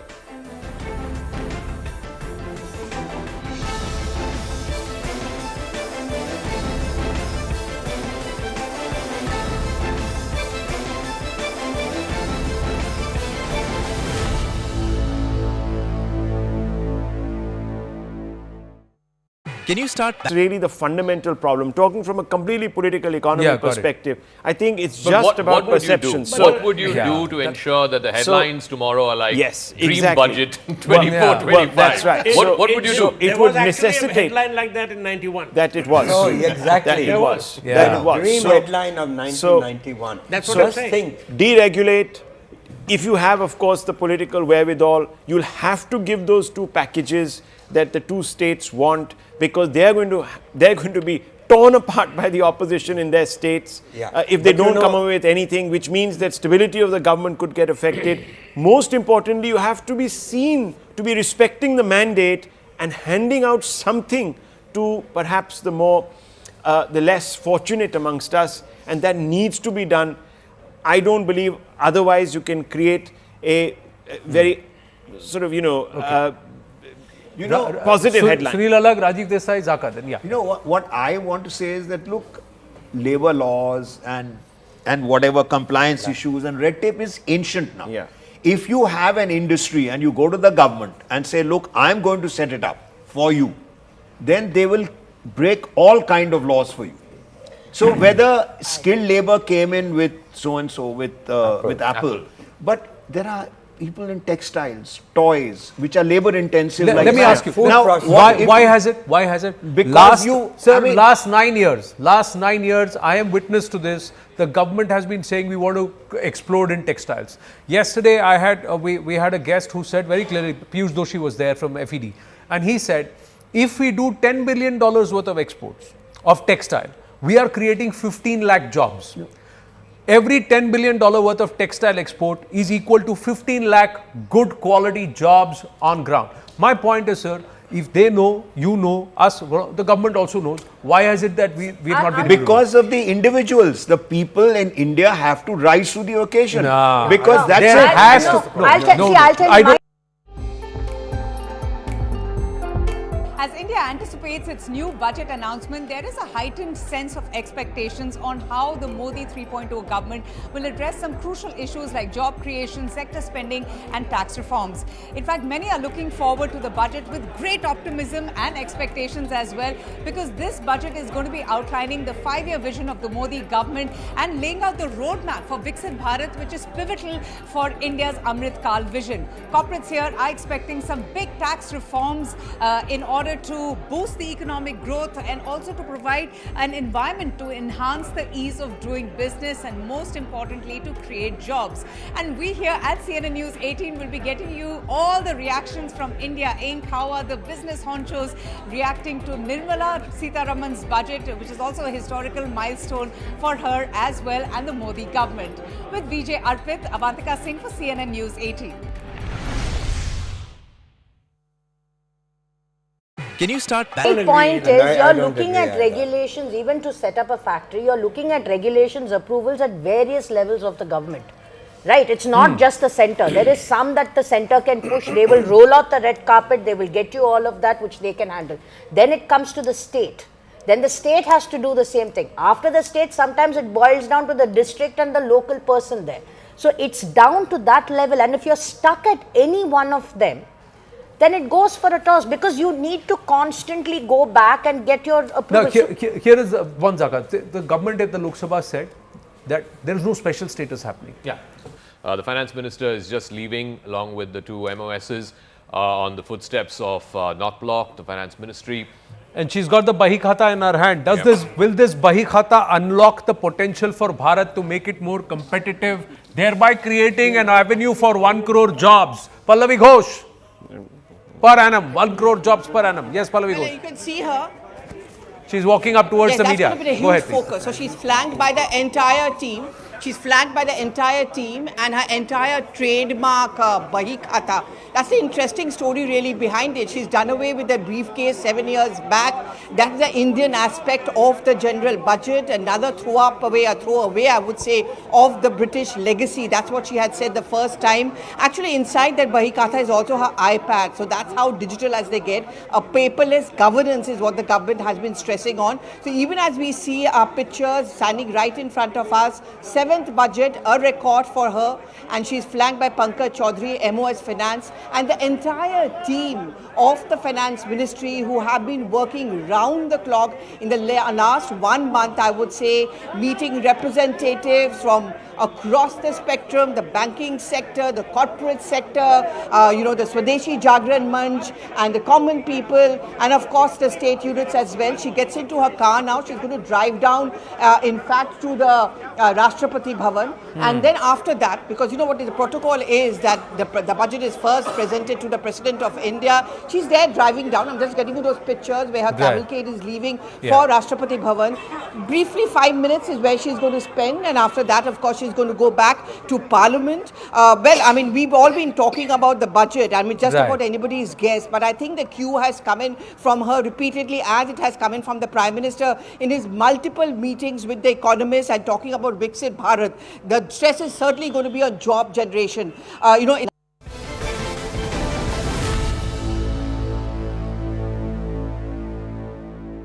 We're back live, ladies and gentlemen, with the Finance Minister Nirmala Sitharaman and also the MOS Finance standing right outside Rashtrapati Bhavan. These are pictures of her soon after, and I think she's in North Block. She's just going back into Parliament. Looks like, yes, there she is. So she's come back, she's met the President, and then now she's standing there. She will enter Parliament, Sansad also. Then this budget will be in the leadership of Prime Minister Narendra Modi. The cabinet will be apprised of it, and then there will be a clearance from the cabinet before she enters Parliament or makes her way towards Parliament into the Lok Sabha to present the budget, the union budget. So this is this is the Finance Minister after she has met the President. Also, the exchange of sweets has happened. Now a photo up there. And then she will enter into North Block. Those are pictures from a short while ago where she's met the President and also apprised her of the budget, what the plans for the budget are. It's been not a very long meeting, about 15 minutes, and now she's back along with the officials of the Finance Ministry. We also saw the CEA also in the pictures just a short while ago, but right now she's there ready to present this budget. Is it going to be a landmark budget? Is it going to be a feel-good budget? Is it going to be a budget that is going to make Bharat more competitive on the global stage? Because if the target is to create about 1 crore jobs, and we're holding that number of 1 crore jobs because we've got to be ambitious, we've got to create those jobs on ground so that there is earnings, there is income, there is consumption. And we've also put out a lot of factors which are feel-good factors. Rajiv Mantri with us, Saket Mishra joins the conversation, Rajiv Desai, Rahul Shivshankar with us, and also we have Ms. Soundarajan with us. Let me ask Saket Mishra, what are the 3-4 things you're expecting in this budget that you believe, 1, will make us as a country more competitive, 2, it will make you feel good? I think the first thing is tax relief for the middle class. There is enough bounty for people to get that done right. Second has to be looking at means of creating employment, and clearly that requires a rejigging of our system where we need to incentivize industries that are actually creating jobs on the ground. And third, I'd say we need to find a way to manage our economy's transition as AI/ML come in. I think there's been too little discussion of that, whether it's employment, whether it's the kind of industries we get in. That needs to be the basis of how we plan for the next 5 years. So, feel good. I think the economy is in a pretty good shape. I'm not sure I necessarily agree with this whole social compact thing that the economic survey has talked about.